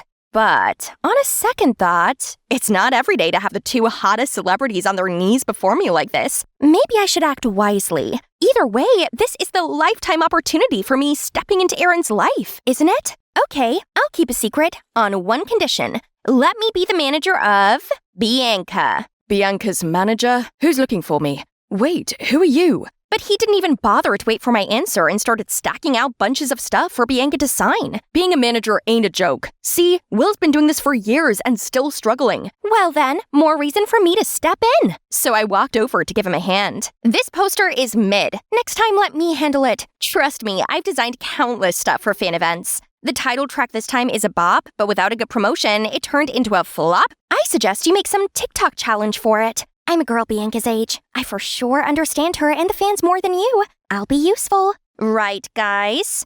Yeah, sure. She has a point, Will. You do need an assistant. Right then, Will had a phone call. Seemed urgent. After hanging up, he turned to me. Fine. It's true that I'm overloaded. I have to check stuff at the venue right now, but Bianca has schedules at the radio station in an hour. Can you get her there? Sir, yes, sir. Just like that, I helped Will around, and it's safe to say I was basically Bianca's sub-manager. Life was pretty sweet. I I got to tag along to shows for free, while keeping an eye on my love rival. I sure enjoyed playing God with my new puppet. Everything Bianca eats has to get my approval. Bye-bye, yummy tacos and burgers. She's only allowed to use the phone at certain times of the day. Stop texting boys and start working on your terrible music, honey. Then tell those annoying boys to stop bothering me. Even her sleep is strictly fixed, just because I love seeing her suffer. And I make sure her schedule is packed. Vocal training, dance practice, filming content. Girl, you have a lot to work on. But on days where she worked with the statics, I'd let her off a little. Still, that doesn't mean these two could flirt under my nose. Seriously? It's like you guys are begging to get caught. Think about your future. This dumb fling won't matter a bit the day your career's on the edge of failing, won't it? I'd make a good manager, right? But I occasionally saw Liam, another member of Statics, being way too chatty with Bianca. Well, as long as it's not my Aaron. But I know someone who wouldn't like this. Kyra, as Liam's her bias. I guess the rumors are true. Liam is a playboy. And to prevent Aaron from getting caught in the same thing, I accidentally arranged Bianca's schedule to be 100% off with Aaron's, so they couldn't meet up. But Bianca still asked me to bring him gifts often, and surprisingly, Aaron wasn't too upset about his girlfriend not showing up. I guess I can get him in another level that Bianca couldn't. We soon talk a lot and hang out also, and he literally blurted out about how Bianca was so uptight, how some of her annoying habits gave him the ick, and that being with me was so much more comfortable. Uh-oh, sounds like love's fading.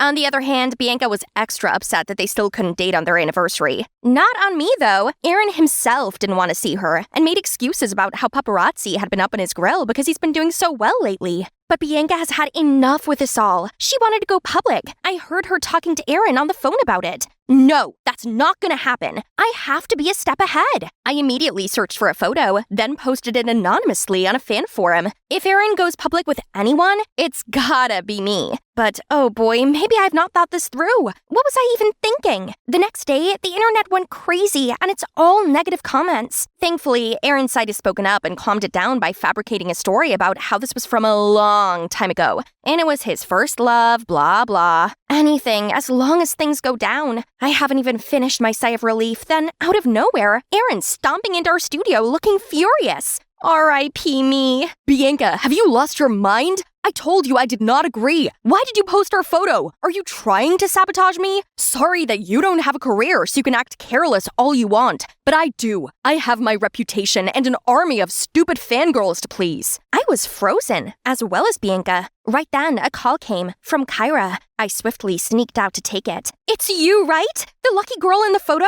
I can tell by just one look. Last time we talked, you only mentioned seeing Bianca in real life or something. When did Aaron come into the picture? How could you not tell me? I was dumbfounded, didn't know how to handle this. I mumbled out a few words so Kyra would keep this a secret and that we'd talk later. Okay, gotcha. But then help me meet my Liam, please. What? No, trust me, he's a player. They all are. Get over him. So Kyra recognized me that easily, but why Aaron didn't? He even mistook me with his so-called girlfriend, Bianca. That picture was also taken at the secret balcony of his penthouse that he swore he'd never taken anyone there before. Having too much on my mind, I wandered to his place, but ran into Liam? He's talking to a girl. She wiped her tears, then left. I should get going. Don't want to mess with another player right now. Harper! What? Don't worry, I won't tell anyone about that 400th girlfriend of yours. Correct, it's the 400th girlfriend, but not of mine. Turns out that girl's also a victim of Aaron the Heartbreaker, not Liam. Liam has always been the one who's cleaning after his mess, making sure the girls are all right and won't do anything harmful to the band's reputation. Probably that's why the public labeled me as the player. I always got caught up with these heartbroken girls. And now you. What do you mean? I'm okay. Come on, I know you also got tangled in Aaron's love web. I'm sorry, I could have warned you earlier. I've been trying to hint it to Bianca, but the girl was too head over heels for him. I felt so stupid for thinking I could live that fantasy of being Aaron's girl so easily. All this time, we all blindly put Aaron on a pedestal, while letting Liam be wrongly accused of all the things he never did. Through Liam, I found out that the Statics has been having a problem. Aaron wanted to leave the group because he thought they're a burden and he'd do better on his own. But the rest knew that it would break the fans' heart if one of them left. so they've compromised by letting Aaron have a solo album while still staying with a group. Oh no, kick that jerk out now. As a representative of Ecstatic, I can assure you that we won't be sad if we know what an awful person he is. We'll show him the door. Glad to hear that. Now, about Bianca, do you know how to break this to her in the best way? It's hard, but ugly truth is the only way. So the next day, we went to see Bianca together, told her all about how much of a jerk Aaron is, all the girls he's been seeing, all the bad-mouthing about her, he said.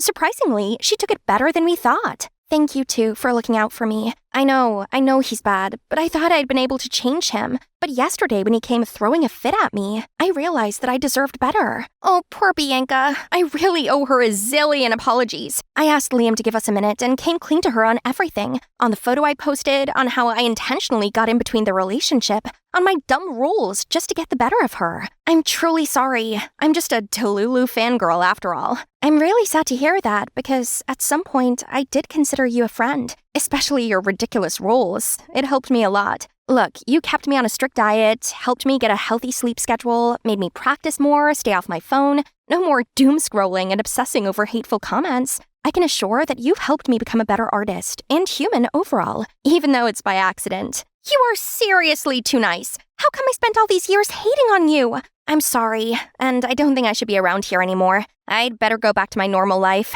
Take care, Bianca. Bianca gave me a tight hug and said that she hoped I'd still come to her concert next week, as she'd perform the dance number we created together.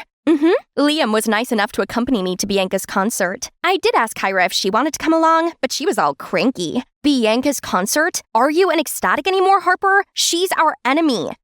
Kiddo, if only she could see past the hate. She could have met her Liam now. The show was going on smoothly. Bianca perfected our dance routine. I was so proud. But as she went to get ready for the next song, a strange VCR got played. I'm a selfish fanatic. A friend's betrayal, a gold digger, a Delulu, and on screen were pictures of me. No! Is this why Bianca insisted I come? Is this her paying back? Or is this Aaron's? Or Liam's? Suddenly, Bianca on the mic snapped me out of the panic attack. And I'm all the worst things without your love. Ladies and gentlemen, your favorite track from my second album, here's Without You. Everyone cheered loudly, but a voice behind me took me aback. No, guys! That's not what the video's about! The lunatic is here! This one! Oh my god! Liam quickly shushed her and we dragged her outside. Turned out my dearest sister from another mother did this to me. Why? I hate you. I know everything now. Don't forget who I am. Nothing in this fandom could be hidden from me. You got to befriend the boys but ghosted me because you want them all to yourself, huh? After everything we've been through, all the shows my mom helped you get in, you bewitched Aaron, sided with Bianca, then called my Liam a player. But look who you're with now. On top of that, you dumped my brother for a stupid reason. The player here is you. This is a mess, and it's really my fault. I should have filled Kyra in on everything sooner. Seeing her right now reminds me of the exact same person I was just last week. The same hot-headed, immature fan. I couldn't blame her. I apologized and told her everything. And with her dearest Liam's help, Kyra, though still mad, started to be more understanding. I love you, and I hope you will soon see things the way I do now. Idols are also humans. They're not all glitters and gold, so we can't expect them to be all perfect, then refuse to see their wrongdoings, or nitpicking trivial things just because it's not up to our expectations. Let's both be a better Ecstatic from now, okay? It's been 6 months since then. I can say that things are definitely for the better now. It's the first performance of the Static since they parted ways with Aaron after his real face got exposed. Yes, that happened. Now look, it seems like the crowd has no problem with dumping that troublemaker either. And me? Normally I'd be here as an Ecstatic, but not today. I'm now working part-time while studying to get proper certification on talent management. I realized that I did enjoy working with Bianca, and I actually had a knack for it, so I'm going to make a career out of it. Now, excuse me, guys. May I get my manager back? It's showtime. Bye! I was taking Mom to the hospital when noticed the nurse was trying to hurt her.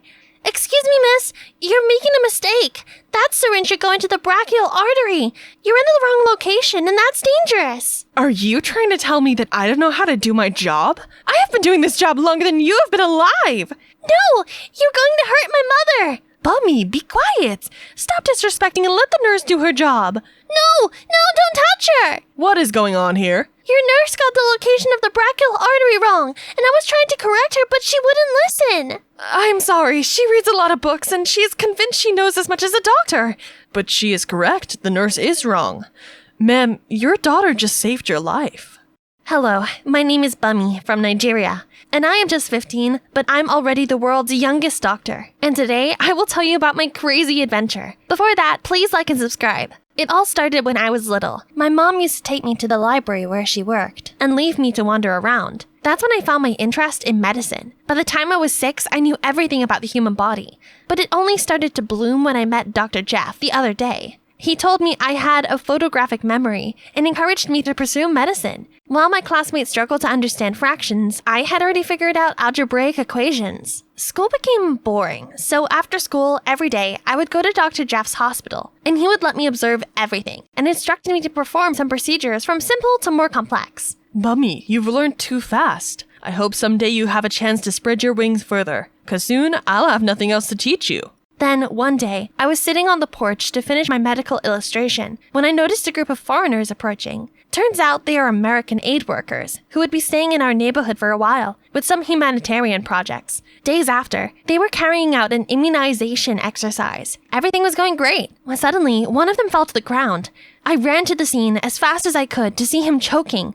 Blood was nearly drained from his face. Without thinking further, I ran back into my house and grabbed my aid kit, but was blocked by some woman. Kid, go play somewhere else. Don't take up oxygen here. Someone's choking. Do you want me to help your friend or not? Upon that, I immediately dunked the Swiss knife in alcohol to sterilize them, made an incision, and then placed the straw as a temporary breathing tube. The man who was almost turning blue took his first breath.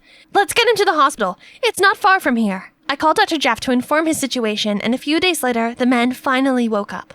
That night, someone knocked on my door, and I was surprised to see the woman that day. Hello, I'm Carol. Sorry to disturb you, but I came to talk about your daughter. I have traveled far and wide, but in my life, I have never met a genius like her.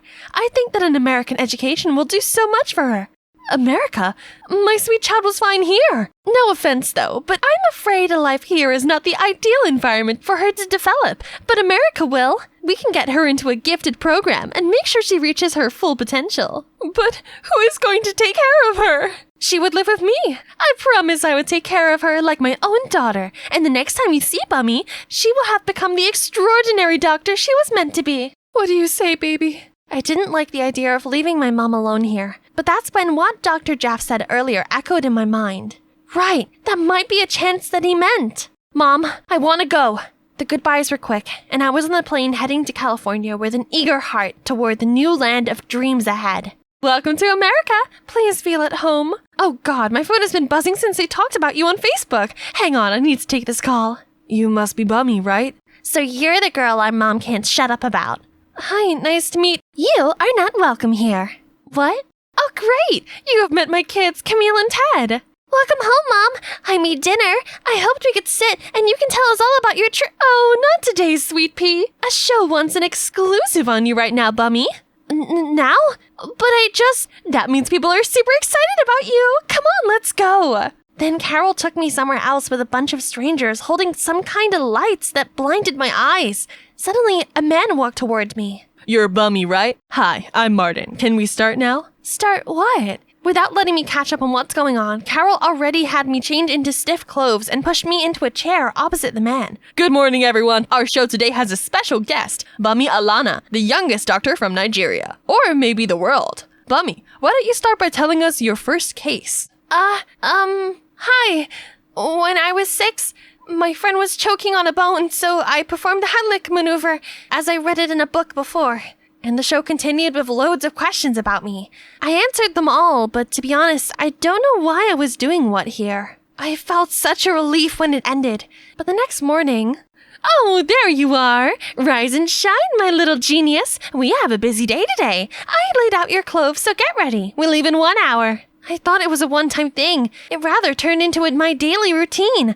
I would be in a show after a show, sitting in front of cameras answering ridiculous questions. I felt like I was making a fool of myself. Carol, I'm tired of the cameras and the interviews. I came here to learn. Oh, darling, we want the same thing. A medical university you need to be at is expensive, and these interviews would help us get a sponsor soon, I believe. In the meantime, just focus on that and your study at school, okay?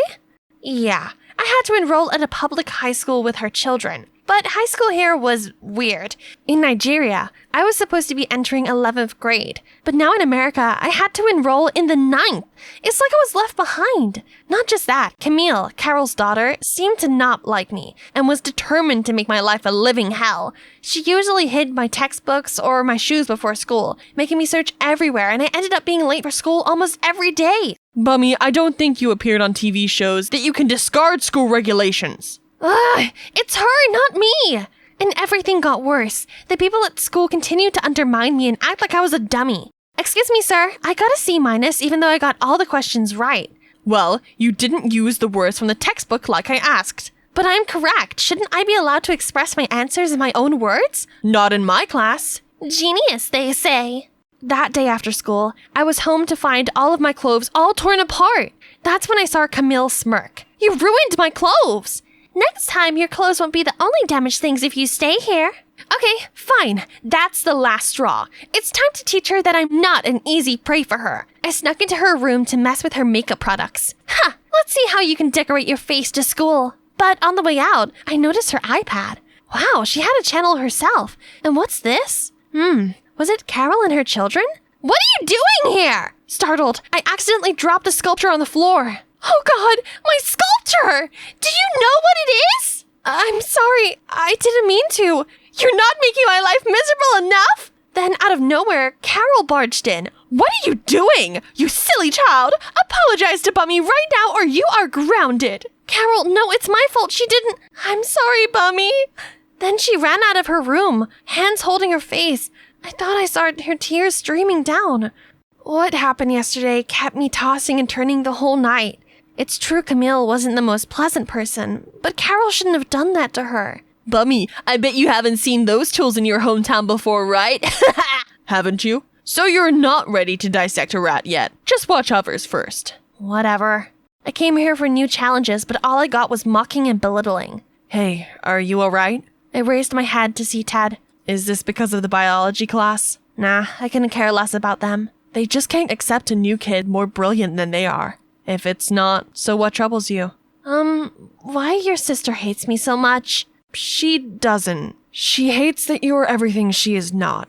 Do you know that this is the longest time our mother has been around us since our father left? But in fact, she wasn't here for us.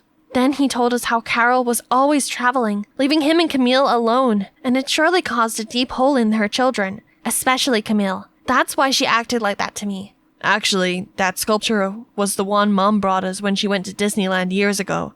Camille treasured it the most. My heart broke for them, for Camille. I understood her pain, and deep down I know I needed to do something to help fix this relationship. I came up with the idea of inviting Ted and Camille to go along with me to our shows, so that they could spend more time with their mother. Seeing them happy together, it warmed my heart to know family will always be family, no matter what. Soon Ted and I became closer. I didn't know he had quite a craftsmanship with his sculptures. And you know what? Recently Camille seemed to be super nice towards me. We might make good friends in the near future, right? Then, one night, while we were having dinner, Carol broke an exciting news to me. Bummy, congratulations! Some sponsor sent your application to a top medical school! Good job, Bummy! I haven't been this proud before, my child! Finally, I was a step closer to my dream! A few days later, I was preparing for my interview when I heard Carol screamed. What's wrong? You got a C- in biology?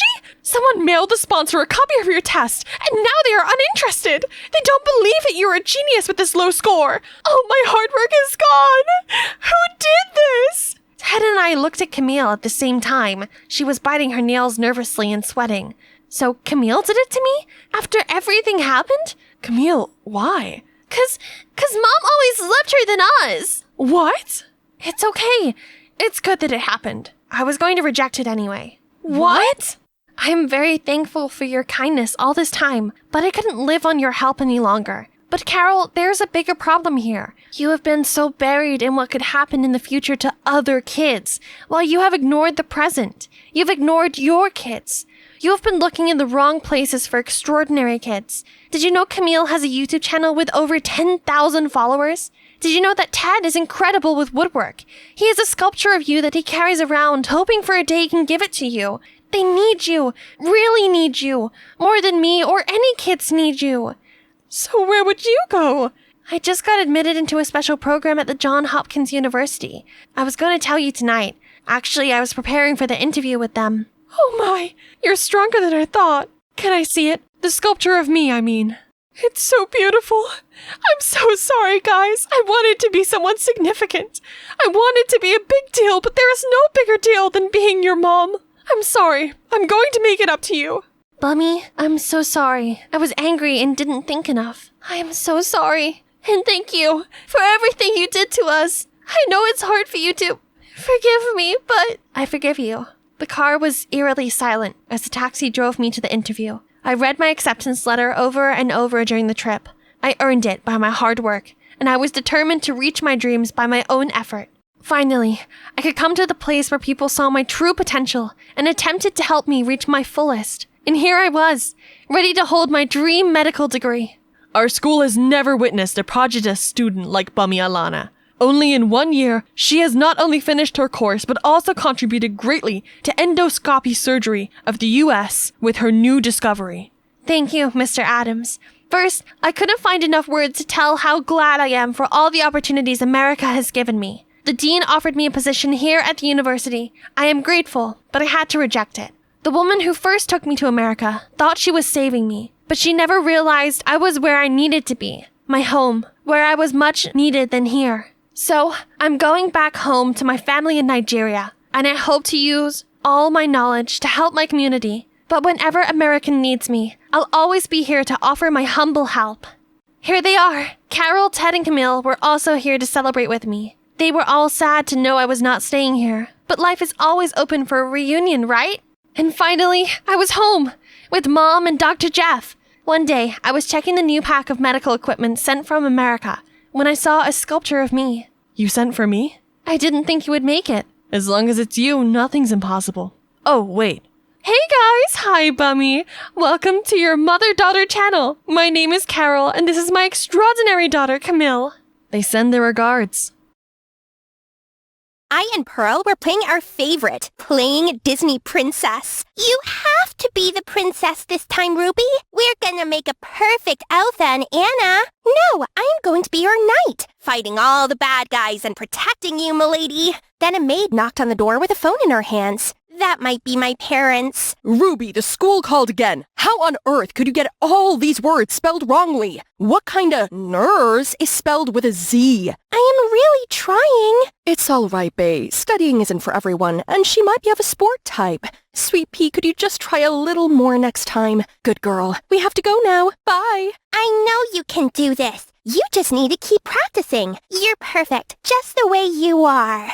Hi everyone, I'm Ruby, and this is my little sister, Pearl. Since my parents were always away for business trips, it's always just been me and her, growing up together. You already know I was terrible at studying, but Pearl was nothing like me. She was a genius. What are you doing, Pearl? For God's sake, it's 6 a.m. The sun is still sleeping, and you should be sleeping too. Absolutely not. Today is my first day in high school, and I have to make a good impression. My streak must continue. Straight A's since 2015, I know. As if your valedictorian title isn't impressive enough. I might be Ruby, the dumb kid who couldn't read half of a word, but it doesn't matter, 'cause now I am Ruby, the awesome soccer captain. Yes! Go Ruby! That's my sister, everyone! I led the school soccer team to win multiple trophies, and I also aimed at the varsity scholarship myself. Studying was still a nightmare, but I gradually accepted that I wasn't born for studying, but for soccer. So all was well. So that morning, I was walking with Pearl on her first day at school when Beth and her clique approached us. Hey Ruby, ready to flunk your junior year?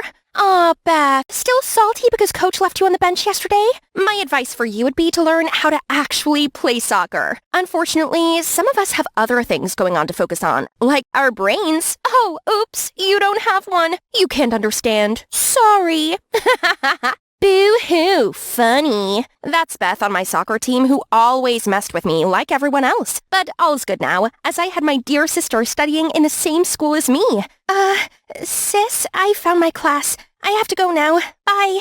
The next day at school, we had a new English teacher. Ruby Walker, could you read the summary on page 10? Oh, screwed. Oh dear, is that your thinking face? Didn't know you were capable of that. Sorry, teacher, but she can't read. You know what? My thoughts today on the book can be summarized into the classic song by the amazing Taylor Swift. So the haters gonna hate, but I'm just gonna shake. Shake it off. Just then, the entire class was in a frenzy, and everyone was singing, dancing, like they were in the Eras tour. The teacher was so upset and tried to calm everyone down, but I was sent to the principal's office immediately.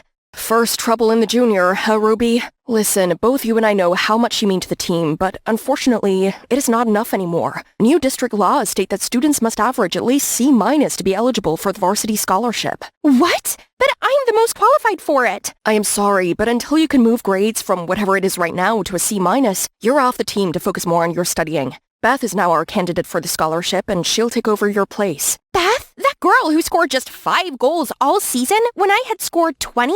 The world was really getting crazy. No way was I going to watch my passion get taken away from me that easily. I'm gonna study hard. Right! I'm gonna ask Pearl to tutor me. Speak of the devil. Hi, Pearl. You know her? I heard she's kicked out of the soccer team because she's too dumb. Oh, no. No. How scandalous if our valedictorian did. Well, maybe now wasn't a good time. That night, I dozed off at my desk writing 4 words over and over again. I am not dumb. The news had spread that I got kicked off the team because of my grades, and the kids at school were vicious with their insults. Like I didn't have enough issues already, Pearl started to avoid me like a plague, as if she's ashamed of me. So I couldn't ask her to tutor me either. It's like the whole world was going against me. The district superintendent was visiting our school, and the principal chose the 2 smartest kids to give a welcome speech, Pearl and a new student, Joe, from my class. So we started to hang out a lot at our home to prepare for the speech. Hey, Ruby, need any help with tomorrow's test? Nah, I am famously unteachable. Don't waste your time on me, and Pearl is waiting for you. It's all right, she can wait. Let me help. Surprisingly, for the first time in my life, I felt like I could actually learn. There was something about the way he taught me that made me absorb knowledge naturally. Like he understood me and my struggles. Hey, there you are. I've been looking for you. We have a test coming, so I was helping Ruby. And we have a huge speech to give on Thursday. You know nobody actually listens to those speeches, right? Anyway, I trust you to come up with something incredible. Pearl stormed out angrily, but the only thing in my mind then was that I actually could learn. Hey, Joe, please teach me more.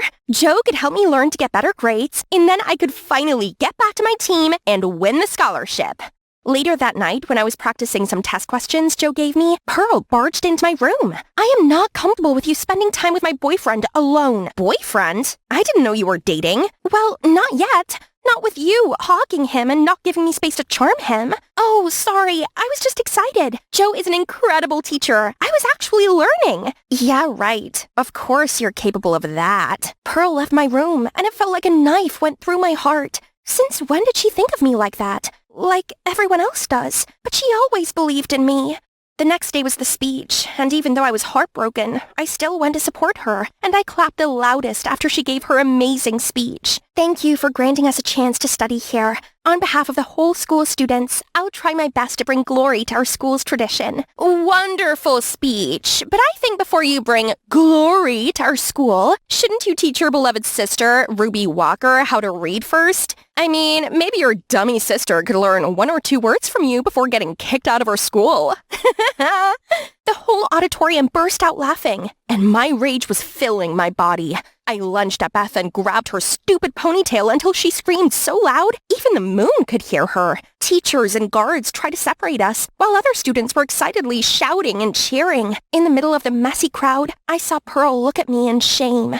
I ran to her, but she just brushed me off. It's you again. Joe isn't enough, and now you try to steal my spotlight as well. What? No, I never meant harm to you, I swear. But she didn't listen to me and angrily stormed off. I was so angry at my brain for always failing me, and at everyone. Now my dream was gone, and my dear sister hated me as well. I fell down on the bleachers and saw Beth wearing my captain's armband gathering everyone to the morning practice. She waved at me with the widest smile. It was hard to fight the tears, so I let them fall. There you are. I was looking for you to continue our classes. I don't think we should continue our classes. Why? Pearl, she doesn't like you and I together, and she will hate me for this. Oh, I will talk to her, but this is more important. You need to get back on the pitch. But you're just wasting your time on me. I'm just an idiot who ruined others' lives. No, you're not an idiot at all. You're dyslexic, like me. I've noticed your symptoms for a while, but I wasn't so sure. But I am now. Dyslexia?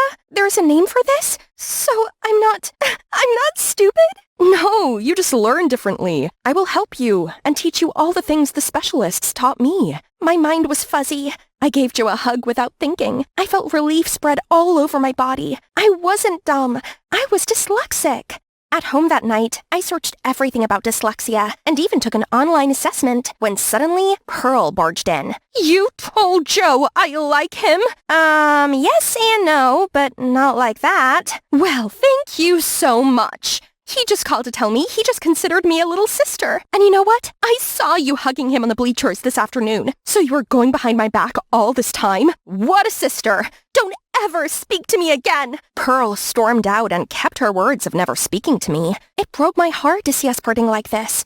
Luckily, Joe comforted me and helped me stay focused on studying. Now that I knew what my problem really was and how to fix it, I improved every day. The letters didn't make me dizzy like before anymore, and our effort finally bore fruit as I got my first B- ever on a test. And in no time, I got called to the principal's office. It has been incredible watching you turn your grades around. Good job, Ruby. I always knew. You're a gem like your name, and you just need some sharpening. Welcome back to the team.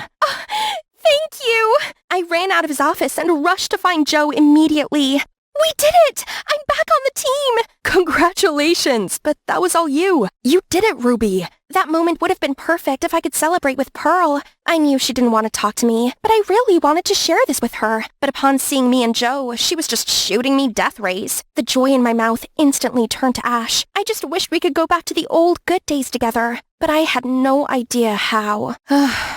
With me coming back to the team, I reclaimed a captain title and was eligible for the varsity scholarship. And of course, my impressive record easily got me the win. Congratulations to Ruby Walker for winning this year's varsity scholarship. Come on stage. Thank you very much, sir. All I can say is I'm immensely grateful for this chance, and I'm gonna try my best. Hi, everyone. Ruby's too shy, so she did prepare a speech here. Good luck. Except that I didn't prepare this note. Everyone in the audience all locked eyes on me, and I was sweating all over when I took the paper from her. Today is Oh, our scholarship winner just had a little problem. She just couldn't read. I hope it won't affect the scholarship much. Will it? I ran out of the hall before the tears blurred my eyesight. Joe was racing after me, but Pearl caught me first. Pearl, I don't really have time for your mocking now. No, I'm sorry. Joe told me about your dyslexia, and you should, Yeah, but it can wait. But you need to go back there right now. You've tried so hard to earn this place. I wouldn't let my sister waste it just because of Beth's dirty move. Joe also nodded encouragingly at me. Pearl was right. It's my passion. It's me or no one who would claim it. So I walked back into the hall, and as soon as I appeared, everyone started to laugh. I stepped up to the mic, took a deep breath, and read the speech. There were still some stumbles and stuttering, but I went through to the last word. Hi, everyone. I'm Ruby. You all can see I have some troubles reading because I have dyslexia. All my life, I have struggled and accepted that I was stupid. Until now, I know I'm not. I still haven't figured out how to read big words, but I am not ashamed of my struggles anymore, and no one should bear the troubles I've had. Dyslexic people like me need others to help us, to acknowledge our difficulties, and to be given a chance like any others. We're not dumb. We just need a different way to learn. Thank you. The hall was completely silent for a while before standing up for an ovation. I walked away from the podium to see the scowling look on Beth's face. I went backstage, where Pearl gave me a warm hug. I'm so proud of you. And I'm sorry, I should have helped you, but instead I've been horrible or even cruel to you. Yeah, you've been forgiven. So now could you please just stay quiet? I just want to hold my little sister longer. I missed this hug. I missed Pearl, my Pearl. It's good to have my sister back. And just like that, my life was back to normal. Of course, with some changes. There's something I need to tell you, Ruby. I'm sorry for the Joe thing. I let jealousy take over me and said bad things to you, but I realized he and I would never become a thing. But you would. Huh? No, we're just friends. Are you? Now come with me. Then she dragged me to the living room where Joe and another boy were standing. Then she placed my hand in Joe's. Joe, could you please take care of my sister when I go out with my boyfriend? Sure. Wow! This place was like a life-size dollhouse. It was huge and whoa! Was that a whirlpool bath? I was in heaven. Slow down, dear. OMG! You even have an indoor badminton court? I love badminton! This was the most amazing house ever! Hey, I'm Helen, and I grew up in a normal house with a normal family. I love my parents, and life was great and all, but the one downside was the long journey to my new high school. My mom, Grace, said she had the answer to this and suggested I go and stay with my Aunt Lucy, as she lived closer to the school. Okay, so I'd never met Lucy before. Actually, until Mom mentioned her, I didn't even know I had an aunt. Mom explained that Aunt Lucy moved to Canada for business and had only returned to the US recently. This was the first time I had to live so far away from my parents, so I was kind of worried I'd get homesick. But one advantage was my bestie, Madeline, lived right nearby. Awesome, right? Besides, this place was dope. I couldn't stop gawking at that badminton court. Seriously, it was bigger than my house. Aunt Lucy, I guess you must really like badminton. Yes, many people think it's just a backyard game, but it's a true sport to me. Wow, it was a rarity to meet someone with the same tastes as me. We chatted for ages about our interests.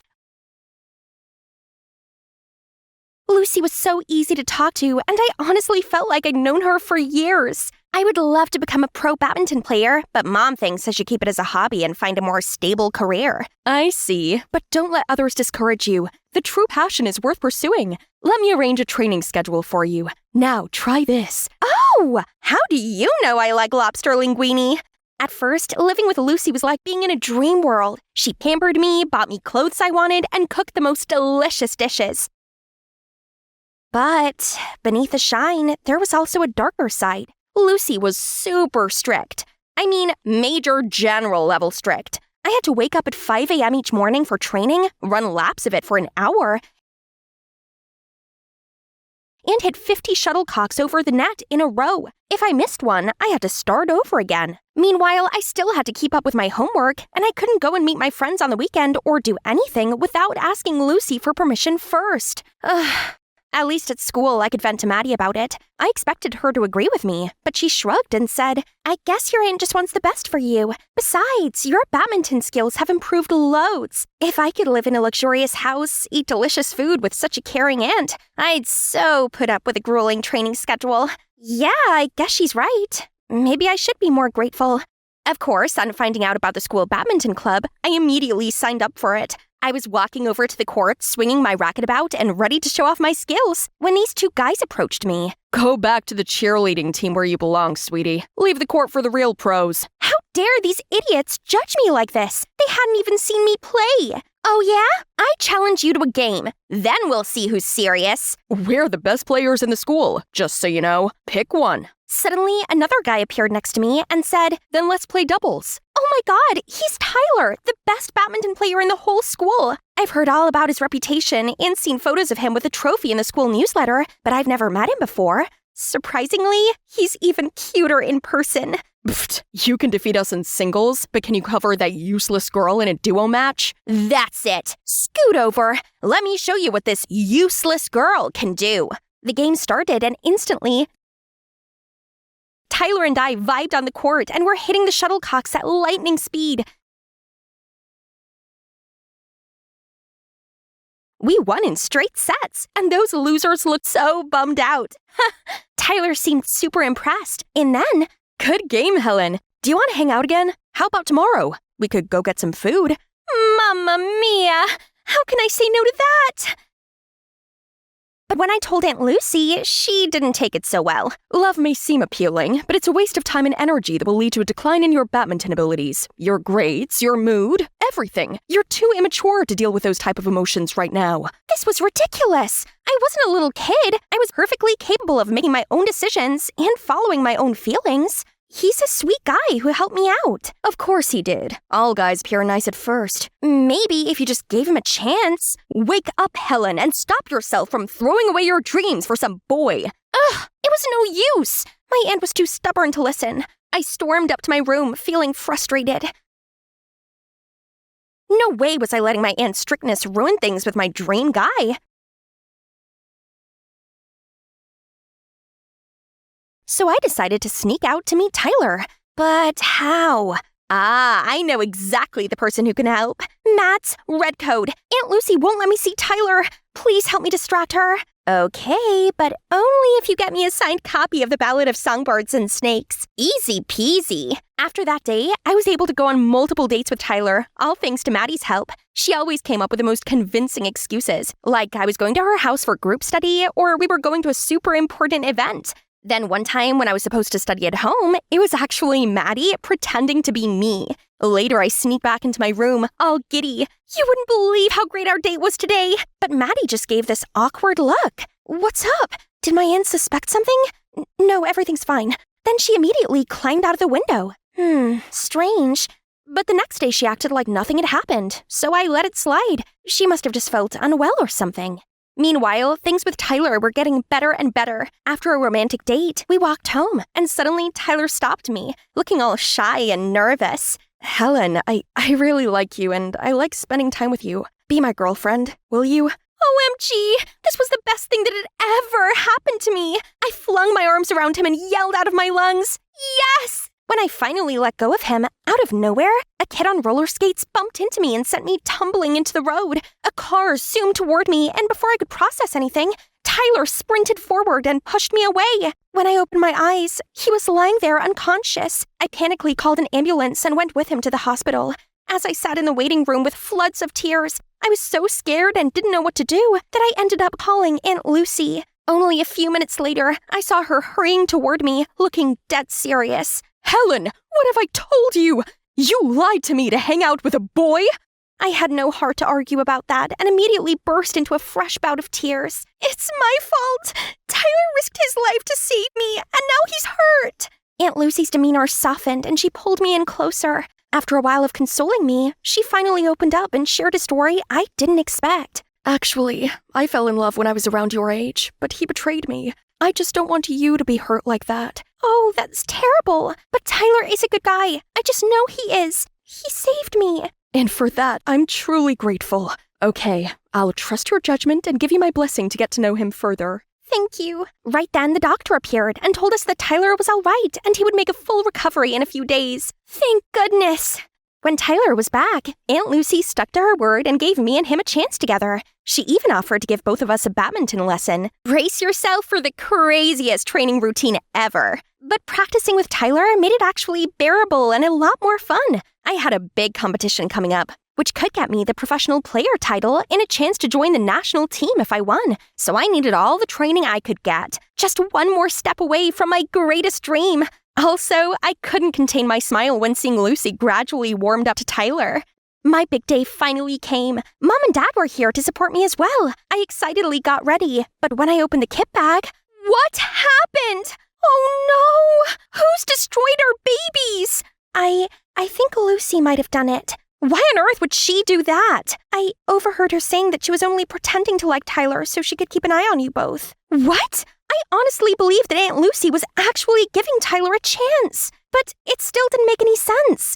Even if Lucy hated Tyler, why would she try to ruin this competition? She knew how much it meant to me.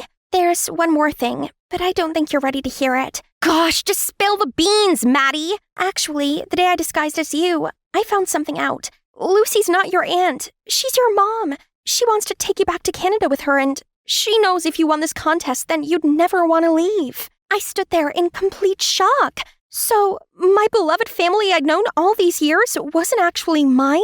And Lucy? How come she had the brazenness to show up now as my real mother and wanted to take me back? I felt like my whole life had been one big lie and immediately rushed to find Lucy. Is it true? You're my real mom? How did you know? I can't believe you did that to me. You're selfish, terrible, and ruined everything. Go away. I don't want to see you anymore. I don't have a mom like you. Grace is my one and only mother. Lucy looked completely broken, then quietly left. I was shaking in anger and pain when a gentle hand laid on my shoulder. Helen, sweetie, I know it's hard to take it in. Trust me, this was difficult for us all. You all lied to me. How could you just agree to send me off to her? You never consider me as your real daughter, do you? Don't think silly, honey. We love you so much and never want to let you go, unless it's better for you. Then Mom told me how Lucy came and persuaded her. Turned out, Lucy had a very tragic past. Since childhood, she'd always been the black sheep in her family. They treated her poorly and despised her badminton passion. Then when she told them she was pregnant, they threw her out, and her boyfriend also ditched her right after that. So she had no choice but to leave me at the orphanage and begin a new life in Canada.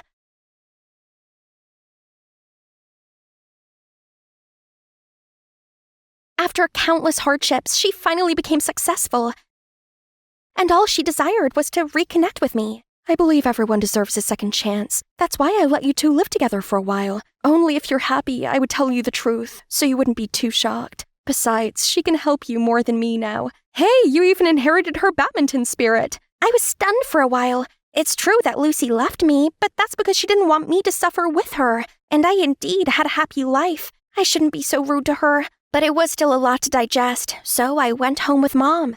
I shut myself away until the next day. Tyler came and tried to convince my gloomy self to go for a walk.